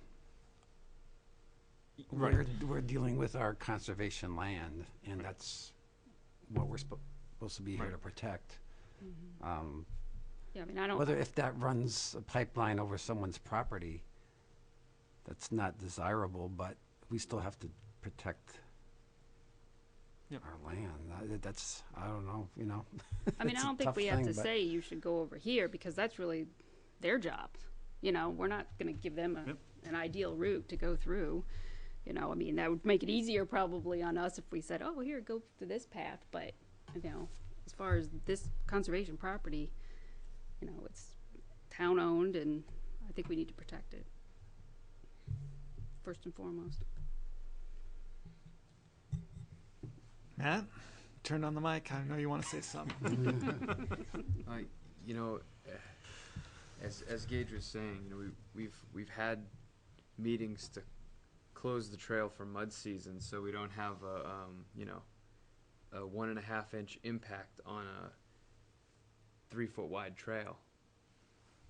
And now the proposal has a 36 inch pipe being buried, who knows how deep, and an impact area of potentially 150 feet wide. That makes our trail closures for seem so minute compared to what they're doing. So I can see where Gage is reacting the way he is. And we have been protecting this land for so long. And this seems like such an impact. But it's really tough without Jeff, a consultant, coming in and telling us what the impact would be. So I just want to make sure that he takes a focus on what would be the after effect. You know, what would wildlife, what would the footprint be after? Because that's going to tell us more than we can think of what might be in this room. So I think we should educate Jeff as much as we can on the next meeting as to what we know about the pipe's impacts elsewhere where it's been done, and what we know from them, from Kinder Morgan, what their plan is, potential plan is. so that he can take that and give us some findings. Because right now we're just reacting emotionally to what we think may happen. Let's have a scientist tell us what would what it would be after he does a study. Mhm. Then we're going to be able to make a much more informed decision. What's our time constraint? You know, I mean, if we're gonna 15th. make, No, March 15th, there's a, No, that's not true. no, okay. So, no, the document that I read through over the weekend, they stated categorically that they were not planning on presenting anything to FERC until September 15 of 2015. so the comment period during the pre-application goes until they file the application. Okay. And that's that letter that came back to Governor Sheehan. Yeah, probably. Yeah. So I'd seen too many letters, so I stated that correctly, right? Right, okay. So, with that, You probably have the whole timeline in your head, don't you? Yeah, I know, right? so with that said, they could theoretically, after 180 days of submitting their pre-application, come up with a real application. Highly unlikely that they've been able to do enough study and done enough, everything they need to do in order to do that in 2 weeks. So, but theoretically, they could do that. It'd be a very sloppy piece of paperwork that they'd be submitting, and FERC might just throw it This is away. new. Yeah, yeah. So, Because you read the, what did they call it? I guess they call it an environmental assessment of something, or environmental document of some sort. But there were so many to be Ds in there, it's, yeah. okay? Yeah. To be determined, to be determined, to be determined, and it was significant Right. stuff. Yeah. So odds are very unlikely that it'll happen in March. And but by their own documents, they state they want to be ready for September, I believe is what they stated, Right. So we have until September to make any pre-application comments. So. Okay. Yeah, as long as they stated their timeline. But again, we don't dictate their timeline, they do. Okay. Well, we could always write it and say, you know, this isn't something we would allow on our property anyone else to do, to put in a pipeline, obviously, to your point. And that we are looking into our property in detail, doing, hiring someone to do this. But as it stands, we're against this project in conservation land. I mean, it's a great point, because they are a private company. Mhm. I mean, if someone approached us and said, hey, I want to build, no, you're not going to build a house out there. Well, keep in mind I know, it's, that there's federal laws on the books that provide them with the opportunity to do this. And they essentially say, as long as you meet these criteria, you can do it. Yep. All right? So it's not the same as what you're talking about, okay? It's a different set of circumstances and a different set of rules that they play by. True. We could stop a house. yeah, well, I know, but that's just saying, it's because the personal homeowners don't have the kind of PAC money necessary to make that law change, so. Right. To me, it's a private company. They're taking advantage of their position, and they're going to issue impacts of eminent domain, which is against the New Hampshire Constitution for a private company to do. And I just think that this is, But it's the federal I know. eminent domain. I don't Okay, trust so them you're- either. This constantly shuffling back and forth between state this and state that. Yeah. And federal this and federal that, okay? The fact of the matter is that it's a federal process. Right? And, they claim that they don't like to use it. FERC says they really don't want them to use eminent domain. Right. Okay? And so,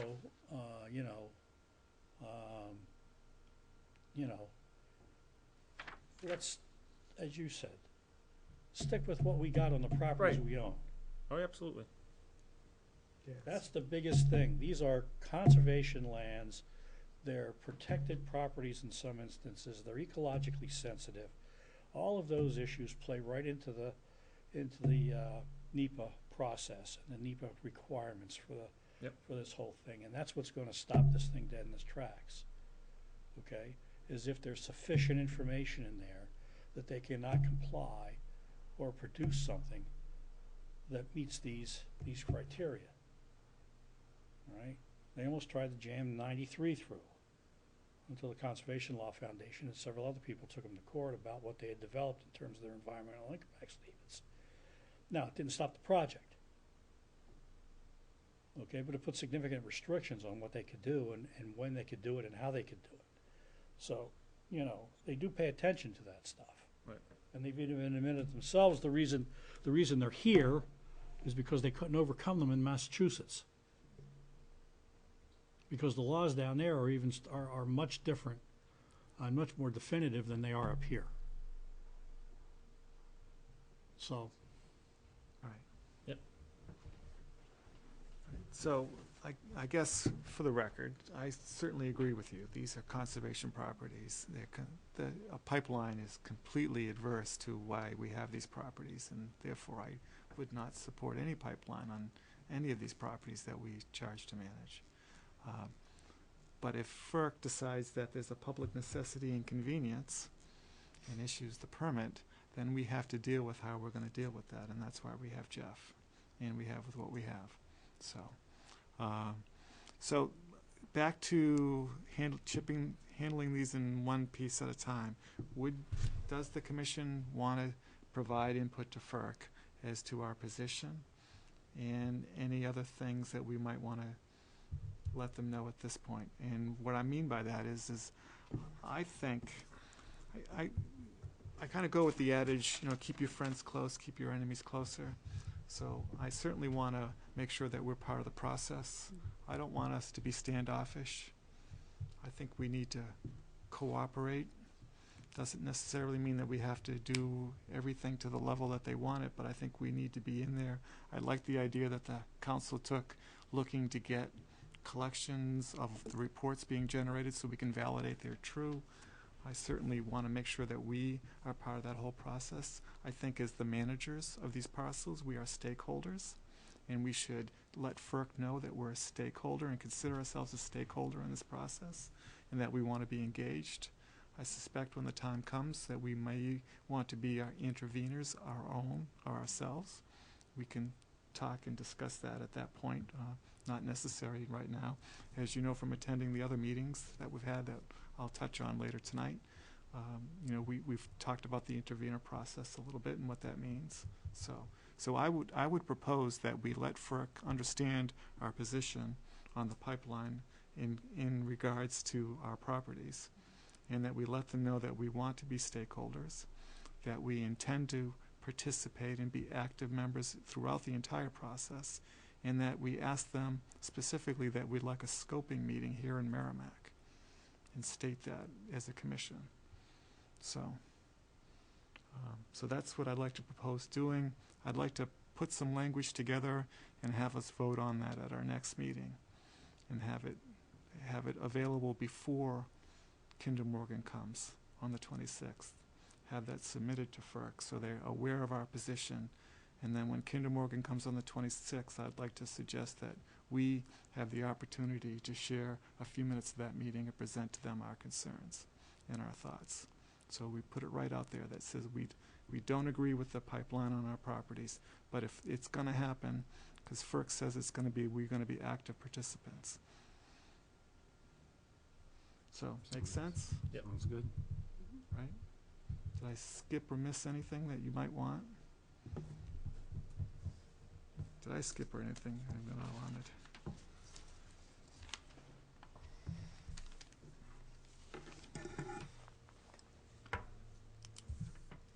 All right, so I can certainly start putting something together. Does someone want to participate and play editor with me to put a letter together for our Sure. next meeting? I'll do that. Okay.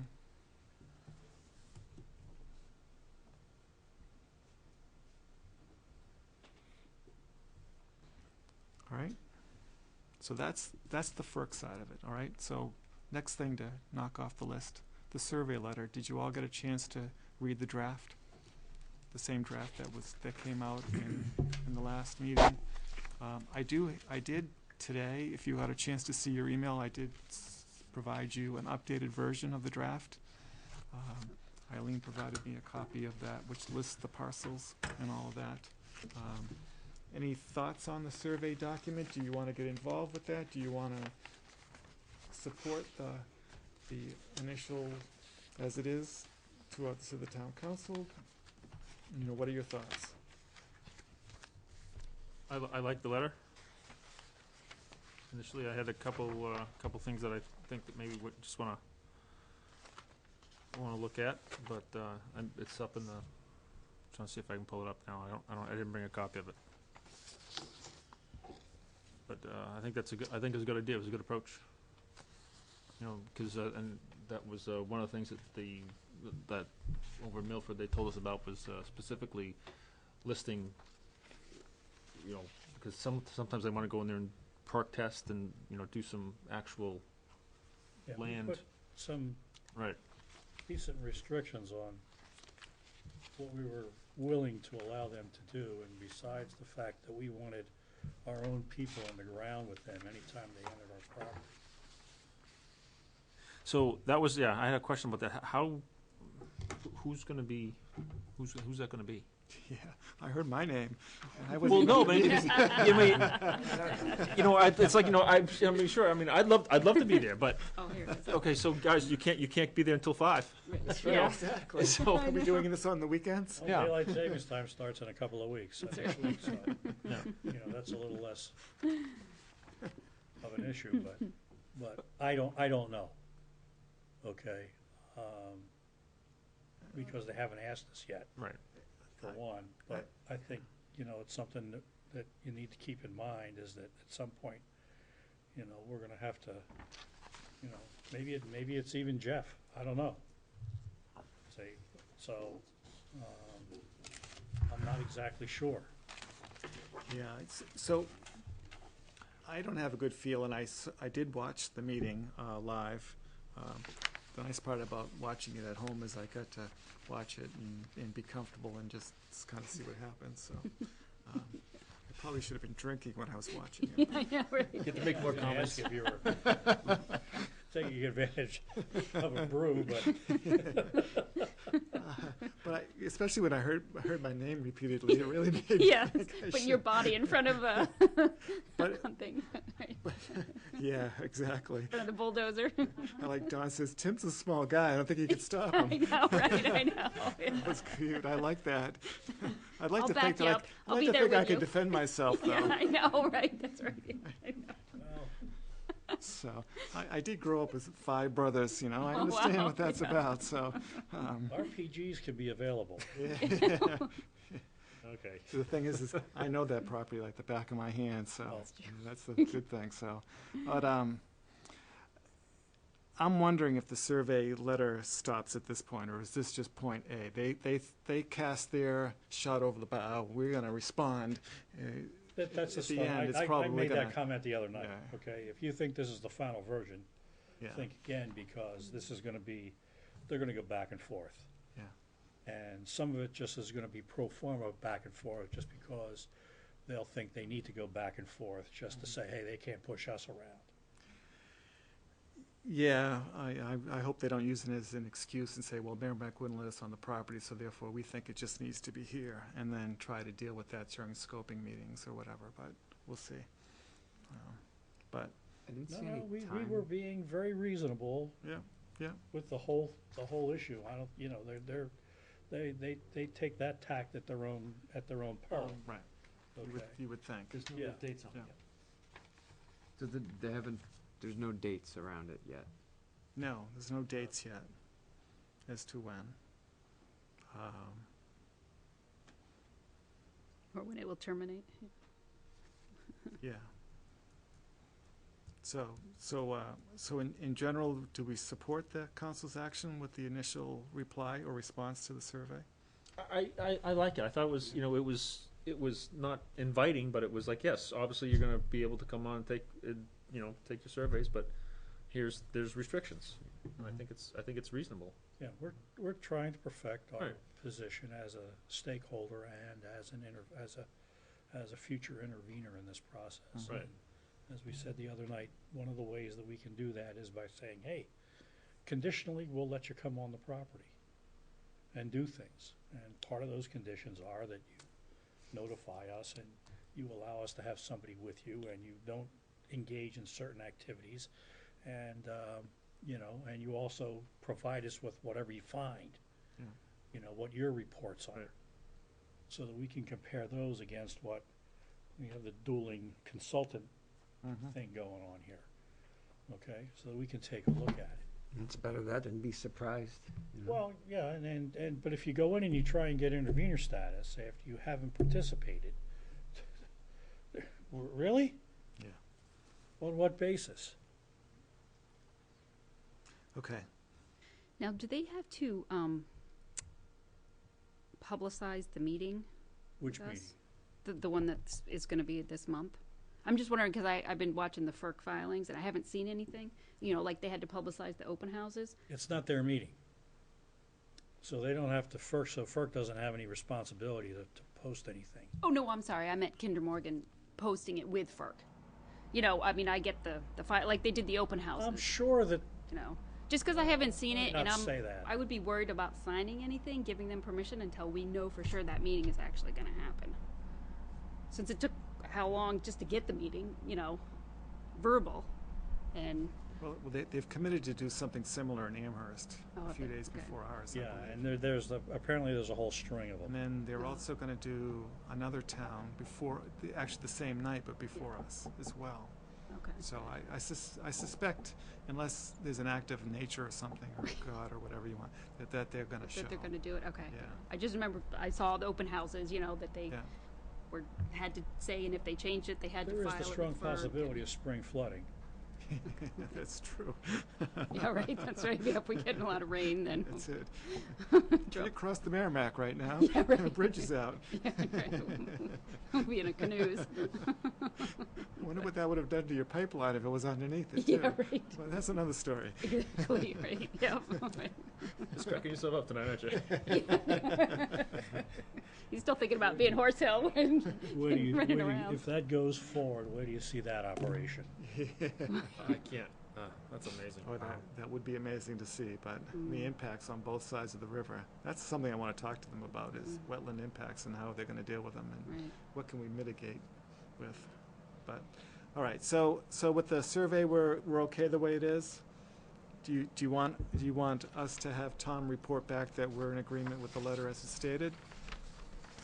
Or the thinking behind the letter, however you want to do it? If I had a couple comments, I want to send them to you directly. Send Eileen. I can do that. Okay. All right, so that takes care of the survey letter.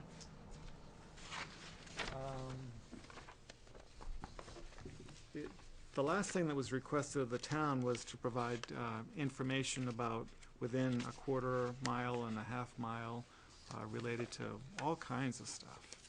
That's the ACOM letter. Right. I was just, really, there's no direct impact on that to us. We again want to keep things open, so I don't suspect you have any, or you tell me, any thoughts on that? Are we fine the way it is? Anything you want to? I'm stumbling, help me. Tell Tim, say, move on, I'd be happy to.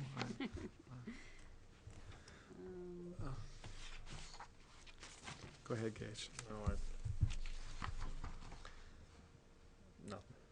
So we're not gonna do all their work for them, for ACOM, right? No, no.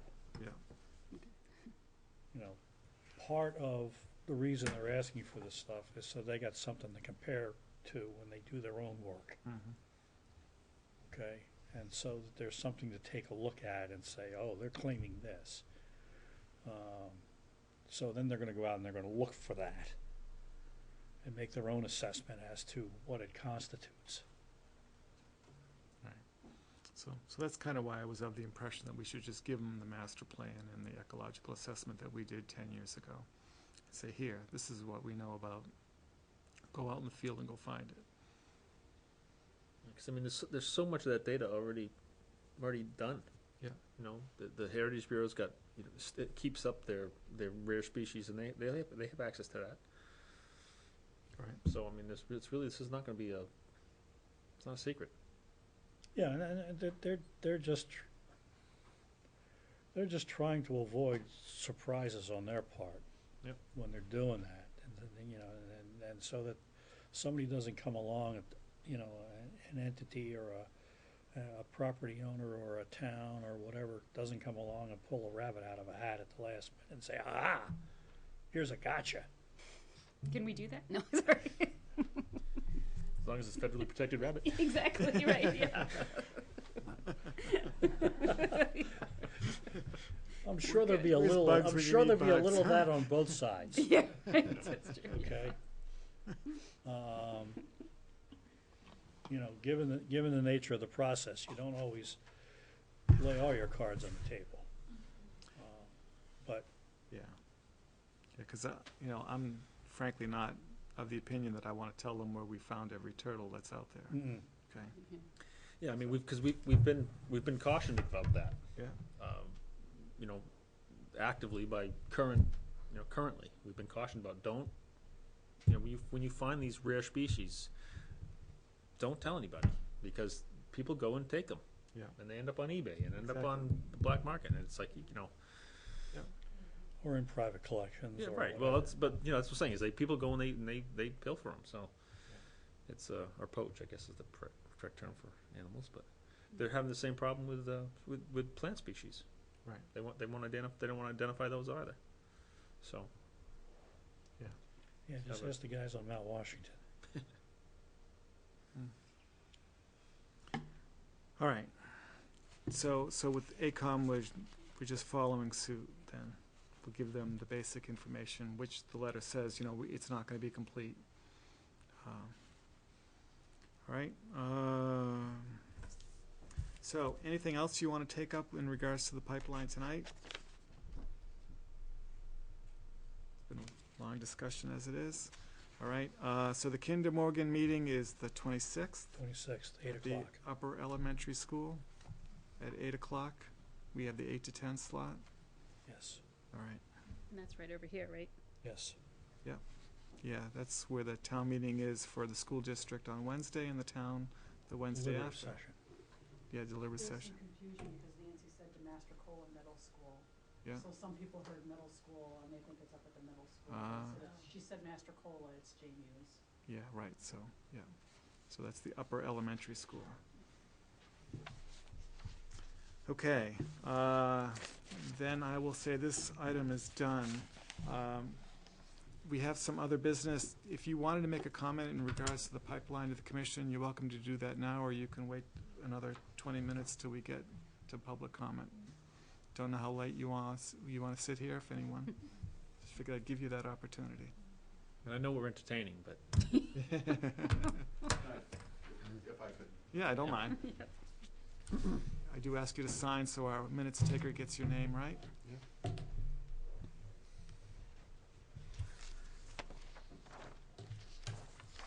My name's Tom Wilder. Corresponded with Tim via email. I was also at the meeting at the Amherst collective meeting between the two commissions.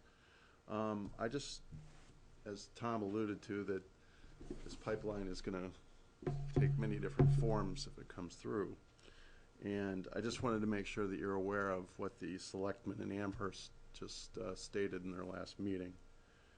It says, Selectman D'Angelo stated that the open house is being held on February 24th, which already occurred. The Pipeline Task Force has been unable to meet because of snowstorms over the last 2 weeks. The Pipeline Task Force will meet Wednesday evening, February 25th, and next Tuesday, March 3rd, to put together a draft response to FERC by the deadline of March 18th. The response will not include alternatives, only reasons why the current proposed route is not a good one. And the reason I'm bringing that up to you is that, as I recall during that meeting, they had said about going near the high school or going through the bog, and they wanted to try and push it south on 101A. And you had made a comment that if it was going along 101A, then it would be going near one of our wellhead areas. So, with that said, Right, that wasn't during the selectmen's meeting. Those comments were made at the joint meeting we had with the Amherst Conservation Commission on February the 11th. That's correct. I just want to separate so people know there's a difference No, there. those were Yeah. made at the joint commission. Right. Yes. Yeah. But the reason that I'm bringing that up is that clearly they are taking a direction here. And what that direction is, they're not saying yet. But clearly by March 18th, they're going to come up with something, and it doesn't include an alternate route, only why the current route isn't a good one. Mm-hmm.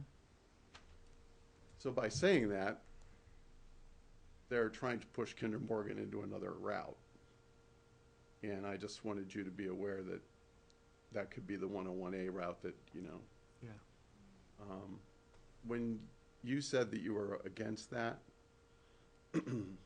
is it worse for them to go across those properties or through Horse Hill and Gilmore, in your opinion? So what I highlighted was that it was right near our well areas, Uh-huh. and that was my concern. I didn't know anything other details of the whole route, so I mean, ideally there would be a discussion as to what is they're thinking of doing, so we could back and forth and have that discussion. Because 101A through that section, does it then hook a left or a right depending on your perspective and go down Continental Boulevard? Does it continue 101A and go into Nashua and then cross the river somewhere? I don't know any of those details. So, Right. so I Well, I just mean, my comment on February 11th was simply to state that I had concerns with that area because of the wellhead area, and in fact those same concerns were brought out when the line was supposed to come up through Hollis and Beaver Brook. Mhm. The initial place where they wanted to come out was right near what used to be the Apple Pie Company, PC Connection. All that is the same area. And so when they had approached and let the town know, MVD know, that there was potential of bringing the gas line out there, MVD said, well, you're going to be in our well area. So then they shifted the Hollis route to be just outside of the well area and to end up in Amherst as opposed to Merrimack. And then the last version of that is they shifted it a little bit further west so that it stayed completely in Hollis and didn't go to another town. And then, lo and behold, we got the bombshell that says, well, it's not It going to all go. moved north. It's right, exactly. But that was I just wanted to make sure that when Amherst was proposing that they understood their task force member, and the person who was talking was an alternate to the commission who was on the task force appointed by the selectmen. Right. I wanted to make sure that he was aware that we had wells there, because people might think, wells, that's not even really Merrimack anymore. Right, they're thinking, Hollis or. Right, exactly. So that was my opposition was only to state that we have wells there, and that would be a concern. Does that mean that I don't want the thing to go through there completely? No, but we need to manage that, just like with the current route takes it between wells 3 and 4, and that also has concerns for me. Same concerns, no different. So, okay. That's all I wanted to bring to your attention. Okay. So. No, but if you hear that they're proposing an alternate route, please, let people know. Oh, Because, absolutely. I mean, we're all trying to stay in Yeah. touch with things, Right. but I'm curious what their task force is gonna come out with, because I'm sure other people wanna comment on it. Now, there was an invitation from the Amherst Selectmen for the Merrimack people to be part of their task force, or was it something else that they It's proposed? a totally separate Okay, entity I see. with the town of Milford, the town of Amherst, and the town of Merrimack. Okay, And one cryptic email was, it was rather interestingly drawn. And it appeared that the Amherst selectmen are more concerned with what may happen in Merrimack or Milford that would affect the pipeline route in Amherst. And so I gathered from reading it, because I read it about 4 times, and what the? And so, I don't know, we're supposed to meet Wednesday night. oh, okay. maybe you'll learn more about alternate routes then. Well, I don't know. Or maybe you'll learn what's scaring them. Well, that could be it too, but, Mhm. you know, I can't, obviously, we're not sure what they want to do, so I have no direction from the council as to what I might be able to say or do or whatever. Mhm. You know, without the council acting on it, I'm just gonna Absorb. just see what they want to say. You know, because I looked at that and go, well, why am I gonna do that? You know, why would I want to do that? You know, to go over to that meeting and somehow, you know, prejudice my community to benefit somebody else at this point, or to lessen the impact on somebody else when it might increase the impact on my community. You know, as I've been saying all along, we're the biggest blockade to this pipeline. When you get to the turnpike and across the turnpike, after you get through Horse Hill, after you get through Gilmore Hill, and you get down further down between Horse Hill and the river, is the biggest block on this pipeline. It's the biggest opportunity to say, we ain't coming this way, just because of the topography and the other stuff that we've been talking about here. Sewer lines and everything. Yeah, else we have all on the site. other stuff that goes into that.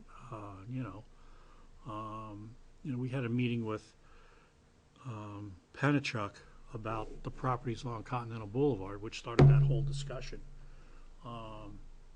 That led to the purchase of the other piece that you guys, that the Conservation Commission bought over there, and they were talking to us about, do you want them? You know, and when we were talking to them, they were lamenting the fact that their predecessor managements had pursued policies that were making it more and more difficult for them to becoming more costly to provide safe, clean water to their customers because of what they had done. And they particularly pointed to Pennachuck Square because of the runoff from Pennachuck into that whole area and down that brook on the other side of 101. And the thing, you know, the area has been developed so heavily in the last 25 years that it is even more ecologically fragile than it has ever been before. And the slightest thing you do, like we're talking about, look at all the restrictions we're suggesting to people about the use of salt and the use of fertilizers and stuff like that. You know, that's how fragile this whole thing, this whole area has gotten because of the development in the area and those sorts of things. So, you know, that really drives that whole piece home when you look at that. And then you think about a pipeline coming through. And not that the pipeline itself may not be an issue unless it blows up. But the construction and installation and all the other stuff that goes on with it further degrades the ability to handle this stuff. And particularly, you look at wells 3 and 4, that's the only hole they got. That's the only hole they have on that line to get that line through to the river. You know. Thank you. Okay, you're welcome.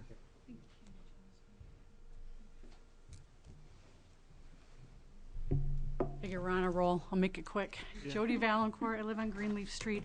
First of all, I wanted to thank you. You do have to sign. For I will. Right. I can't talk and write at the same time. It's too distracting.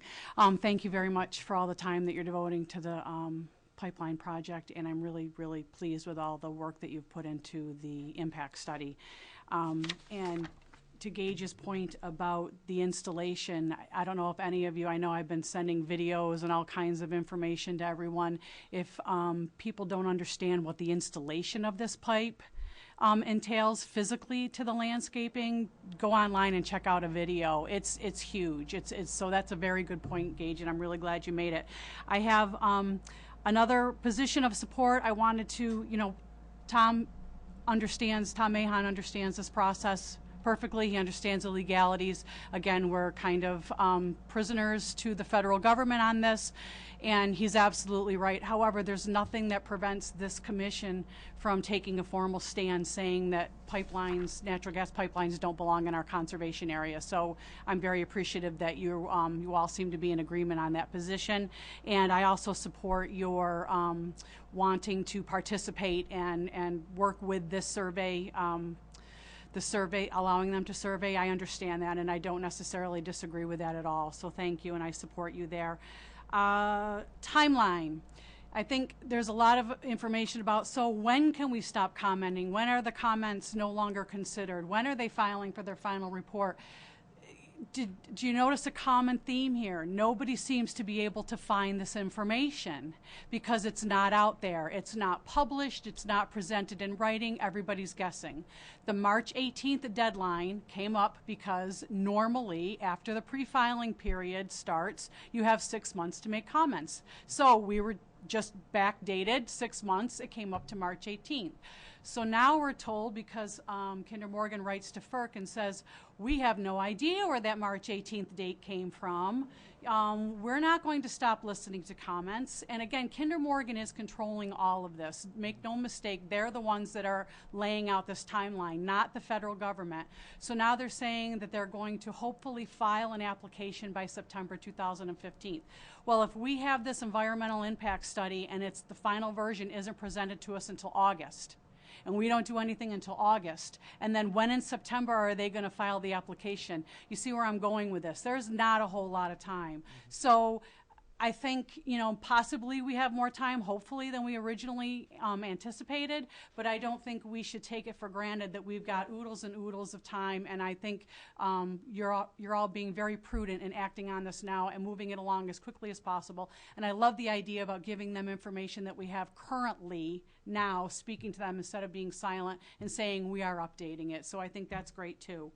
I have a question about the attorney representing the town council. Is that same attorney representing the Conservation Commission as an entity? Do we know yet? The attorney is hired by and represents the town council. The town manager and the council have allowed the commission to ask questions and participate with that attorney, but the attorney is retained by the town. So do we know if the Conservation Commission plans to get their own attorney possibly? Is that in discussion? We haven't discussed it. Okay. Not yet. All right. Okay. Yep. Thank you very much. I appreciate it. Yep. Thank you.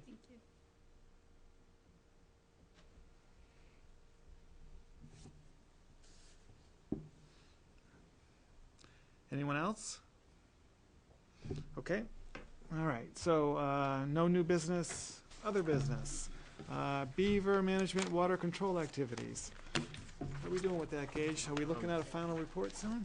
I've not caught up with Tracy Okay. in the last couple of weeks, so the only thing I have done, I've been doing a little snowshoeing, Yeah. and so far everything's still flowing. Okay. Under the ice, I'm gonna ask you if you. yeah, under the ice and not there, but Okay. it's the swamp out behind me now is really cold because I only went through once. That's a new low. So it's pretty frozen, but it's so far everything seems to be working well. Okay. So Good. and there's definitely still activity. There's a couple huts or a couple lodges I've been looking at, and they're out. They're out of the huts. They're running through the snow, and you can see them. There's holes in the snow, and they go back underwater. So they're still out and moving around, Yeah.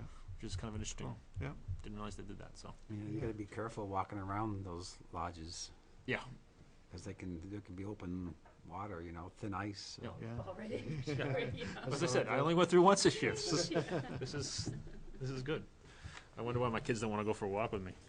Right. Yeah. If you don't mind touching base. Yeah, with I will. Tracy. Yeah, I just. It's because you trained him too well. Yeah. Made good decisions. Duck boxes. I found a price of $60 a piece on duck boxes. I couldn't find anything local. I couldn't find a local builder Yeah. of duck boxes. The count that I have is 10, which would replace 2 on White Pine Swamp, 1 on Lastoka Pond, and then add 6 at Greater Woods. And then have 1 available. Mm-hmm. So you think the quality and the openings are of what we want for, because we're looking for wood duck, right? Wood duck boxes, Yeah. yep. Which anyone wants to know is a much smaller animal than the mallards that you see. So, The Did the designs you see have that nice little hinge side? two of them. Oh, even better. So yeah, the Okay. typically you use 1 for cleaning, the big door, yeah. and the second smaller door is sort of a door for them. It's like an escape hatch. It stays closed unless they push their way through it. Yeah. So they typically would go out the top, Right. but if a predator were to try to get in there, it would give them a way out. I see. And it doesn't have the swivel lock like the big door, Mm-hmm. which is used for installing and cleaning, Right. does. That's probably a good idea, especially for snakes or anything else that might get. Right. Yeah, it's unlikely that they would get there, but Yeah. you never know. So if you were to move forward with it, do you think you'd be able to do it this winter? I think so. Yeah. I do need to secure the bedding material. Mm-hmm. In the past, we got it from a member from the Horse Hill Nature Preserve. Is that wood shavings? Or? The wood shavings, yeah. So it seems easy enough. Seems like something easy enough to get. Mm-hmm. And I could reach out to the Horse Hill member. Is it special, like cedar, or is it just shavings? Doesn't Shavings. matter. Yeah, because you would think an agway or something like If that. you need a hand putting them up, just let me know. Great, yeah. Because the Greater Woods, I think, there's the pond right off of BB, and then there's the second pond above, and then the third pond, which is right off of Gateway. So we have, The ponds that you access through the view access, is that what you're talking about? Yes. Yeah. Yeah. and they say southerly facing. We had really good results with the southerly facing boxes and Long Pond. Mm-hmm. And I've yet to clean the stuff on White Pine Swamp, but we have some varying locations of the boxes on trees Mm-hmm. there, so I'm really interested to see what we got for egg yield. Mm-hmm. I do want to get to that this month. Okay, well, That's probably something we can handle through the subcommittee too. I'm sure we can get enough people to go out there and get those up and. At Greater? Yeah. Yeah. I don't think that would be a problem at all. so takes a motion. What'd you say, For $600. $600, right? Does Is that there include shipping? Yeah. I don't know if that includes shipping. An amount not to exceed 800 There you go. for the purchase of Duck boxes and shaving. lunch boxes and shavings and shipping and what are ancillary expenses. Okay, who seconds that? Second. Desmond? Moved by Tom. Cindy, got it? Wow. Lady, Just a little quicker reflex. Not that it would be any cheaper, but there's a guy out in 101 that builds birdhouses. That the Wicker store that's out there. Mhm. The Wicker. With the big giant chair? Yes, that's out there. And there was a little dollhouse place next to it. Mhm. That little dollhouse place now is a guy that builds pieces of art that are called bird. I mean, they're amazing. But so I don't know if he'd be any cheaper. Yeah. But he might. I don't know if that's something he might be willing to do. I too. could reach out to Yeah. him. I'd rather do it to somebody local. Yeah. Yeah. But he's got a shop right there. And so if we give him a design, he may just say, he might be able to bang them together. His work is not the rough hewn stuff that we're looking for, but But that's what they like. yeah. Oh, I know. That's what I'm saying. So he you know, if If he can't he, do yeah, it, he may not, or he may know somebody.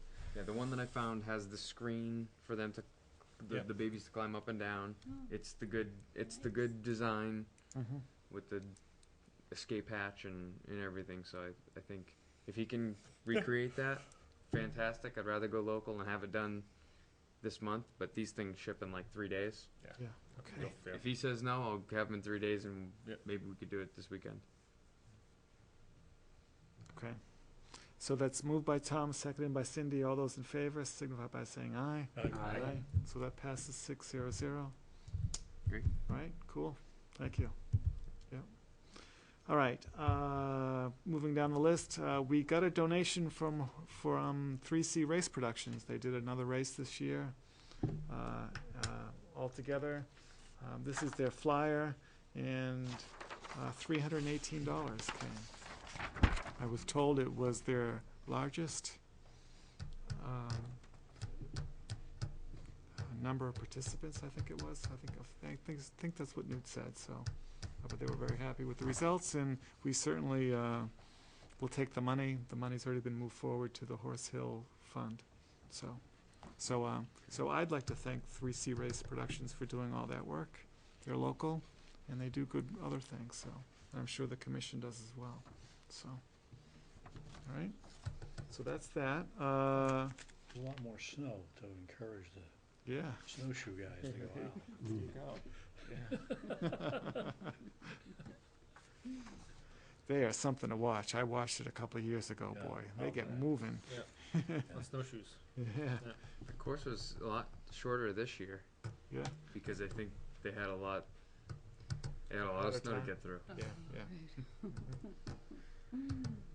Yeah, when you get a lot of snow to get through it does really tire the legs to move your. So, I know that I was snowshoeing around my house just to clean the roof because it was easier to be on top of the snow than it was to get through the snow.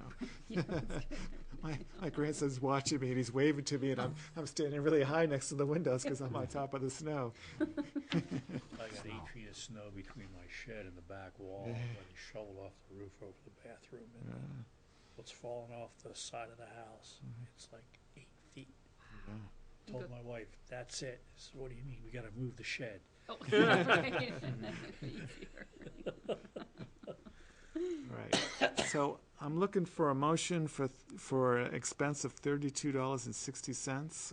Newt had to provide or purchase some baseboards to update some of the bridge work out on Horse Hill, and he got a deal from his part-time employer. So- Motion to approve. Second. All right, so that's moved by Gage and seconded by Matt to reimburse Newt for $32.60 for bridge repair. All those in favor signify by saying aye. Aye. That passes 6-0-0. So we had a joint meeting with the Amherst Conservation Commission. It was our only official meeting in February. I forwarded to all of you draft minutes. But for the public's sake, so our commission met with the Amherst Commission. We met in Amherst. Minutes and stuff were all taken at the meeting. Will be available through the Amherst Conservation Commission's normal process. We spoke about Greater Woods. We also talked in general about the two commissions and what we're doing in general. And then around conservation and then around Greater Woods, we assigned Matt for us and Wes for Amherst to be the liaison for Greater Woods on both sides and to help and let us know when we need to actively participate to put things together. We talked about a trail connection as well and some improvements. Just for quick clarification, that Amherst has a Greater Woods also in Amherst, not just so don't think everyone doesn't think that they're talking just about our property. They have their own property that they call Greater Woods, And it abuts. and it abuts ours. So it's there's two Greater Woods. Yeah.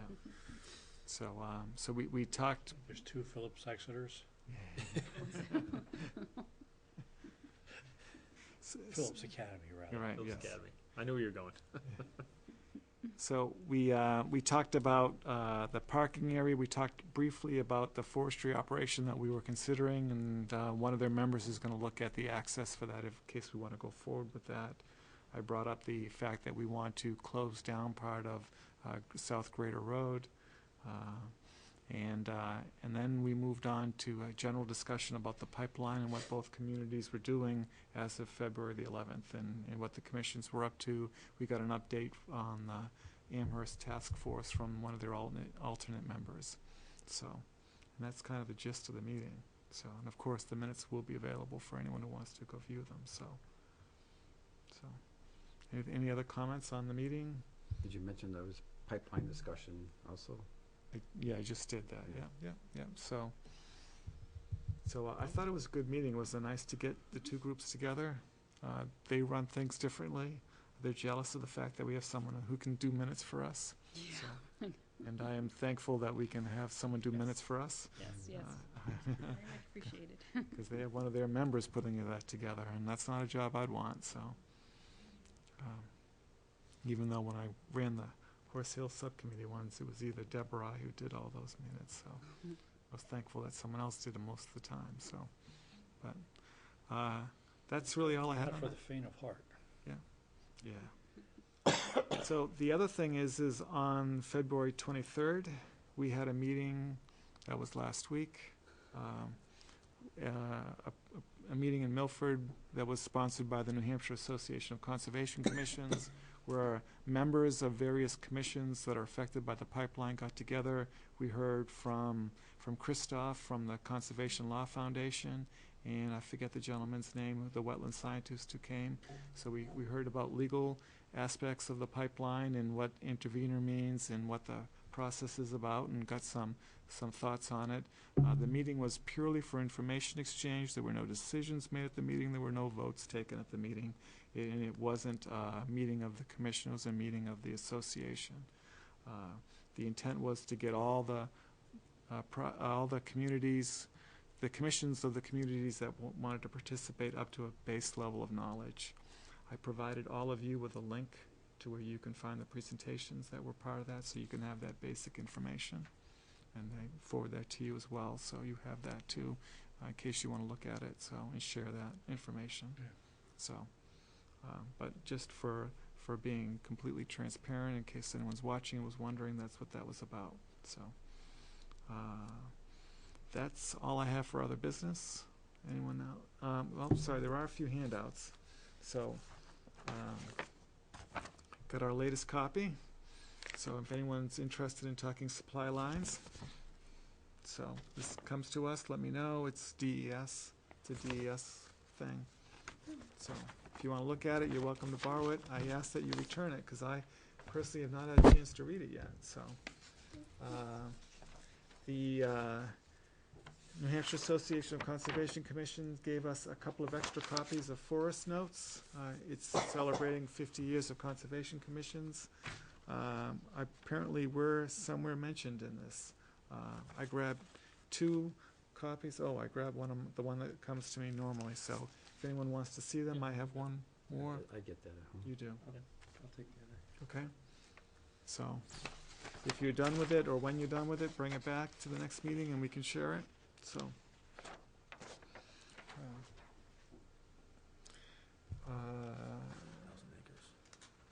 yeah, that's all I have for other business. So anyone else? We, sometime are we gonna, I know there's a lot of things going on, reschedule that closed meeting that we're supposed to have on Yeah, properties? yeah, you're right, a lot of things going on. Yeah. Okay, is there a desired time you want to do? I think our next meeting with Jeff here might be busy. Yeah, it's probably gonna be a while, but I just don't wanna forget about it. Yeah. So, in the background, Mike's been pursuing some options based on our last meeting, so, which hopefully will bear some fruit. I So- mailed that letter to, Mr. Nash today. Yeah, okay. 'Cause he's back from, see what happens. Yeah, we'll see what happens. He's trying to generate interest, so, which is good. Good. All right, I will, I'll set a date in April, and we'll try to set it up for April. Okay. All right, minutes. January 5th.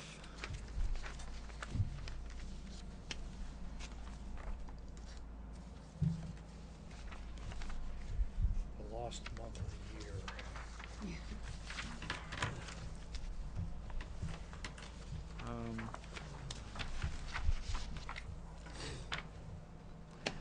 Well, I don't have any comments on the minutes because I left the commented versions at home. Oh, no, really?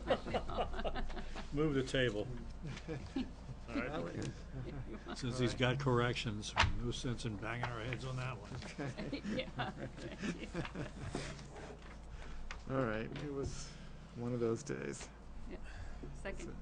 All right, so. So we have a motion, we have a second to move the table. All those in favor? Aye. Aye. All right, that passes. Without 6-0-0. objection, so ordered. Yeah. So the public has left the building. Yes. Commissioner They even folded comments. up the chairs. They did. That was nice. They did a great job.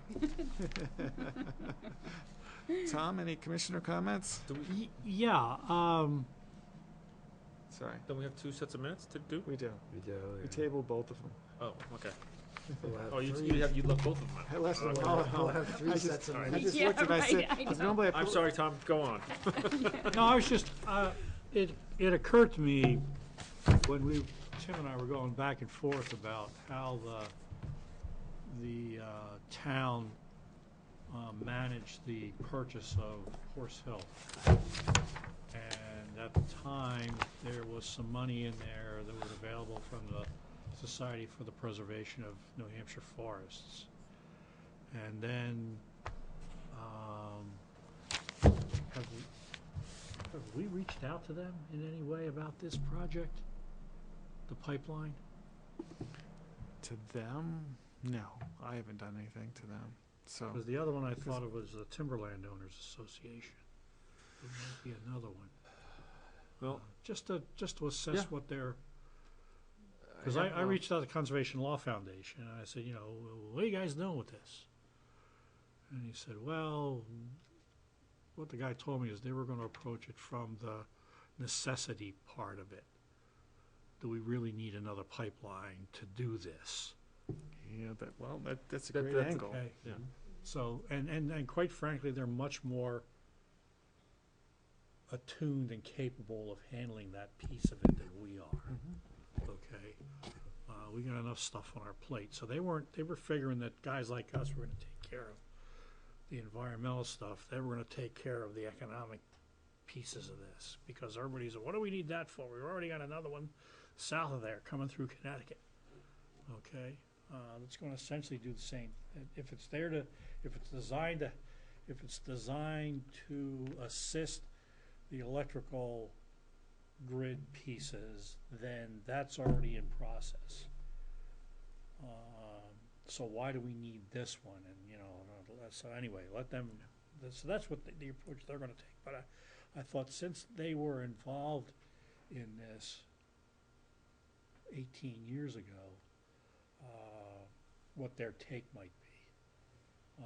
So it's just a curiosity piece from my perspective, because we did reject the money. Yeah, so the only money that we used was conservation money Yeah. and the EPA money for that Right. one piece of Horse Hill. And then the rest was all the townspeople, so. So anyway, Yeah. I just thought that might be a couple of avenues. No, to- I have a, well, I'm assuming he still works there. I have a friend of mine that worked at the Forest Society, so I can reach out to him and find out what they're doing, if anything. Yeah, that'd be great. You know, if they got any insight for us, or, Yeah, absolutely. you know, that sort of stuff. Because in discussing this with, I went to the State House to testify on a bill for the Rail Transit Authority, and I got there early enough to go down to the cafeteria and sat with the parts of the Merrimack delegation about different things. And Bob LaRue happened to be there to be testifying on a fishing game bill. And he said, hey, he said, what's this gonna do for public access to those properties if that pipeline goes through? Because a lot of those places, like when you see the power lines going through, they've got private property, no trespassing. How is this gonna impact the use of the property if it goes through? How's that gonna be impacted if this is supposed to be something that's not supposed to be walked on? So, again, it's just another piece that's out there. So other than that, you know, the council was very interested in what the Conservation Commission was doing in terms of the environmental assessment, and I told them we were gonna act on it tonight. I've got copious notes to report back on. So that's all I've got. Right, you have a draft of the SAL in your email, so. Right, Mike, Oh, no comments. Cindy? Matt? Did anybody attend the Winter Carnival? No. Oh, okay. 350. The estimate was 350. People? Yeah. Wow. Which they said was smaller than it has been. Maybe because it was so darn cold, because a lot of towns or a lot of communities had their winter carnival type events scheduled for that weekend, and several of them canceled it because of the wind chill values and the temperatures. But he decided to go ahead. So he got 350. He said the most they've had is about 600. So, but 350 isn't shabby Right. when you got 3 feet of snow on the ground. On the Saturday leading up to February vacation. Right. Gage? No, I don't have anything. And I am talked out. Motion to adjourn? Yeah, it's a long meeting, guys. Second? Okay. And moved by Gage, seconded by Matt to adjourn. All those in favor, signify by an aye. At 6:00 at 9:10 p.m.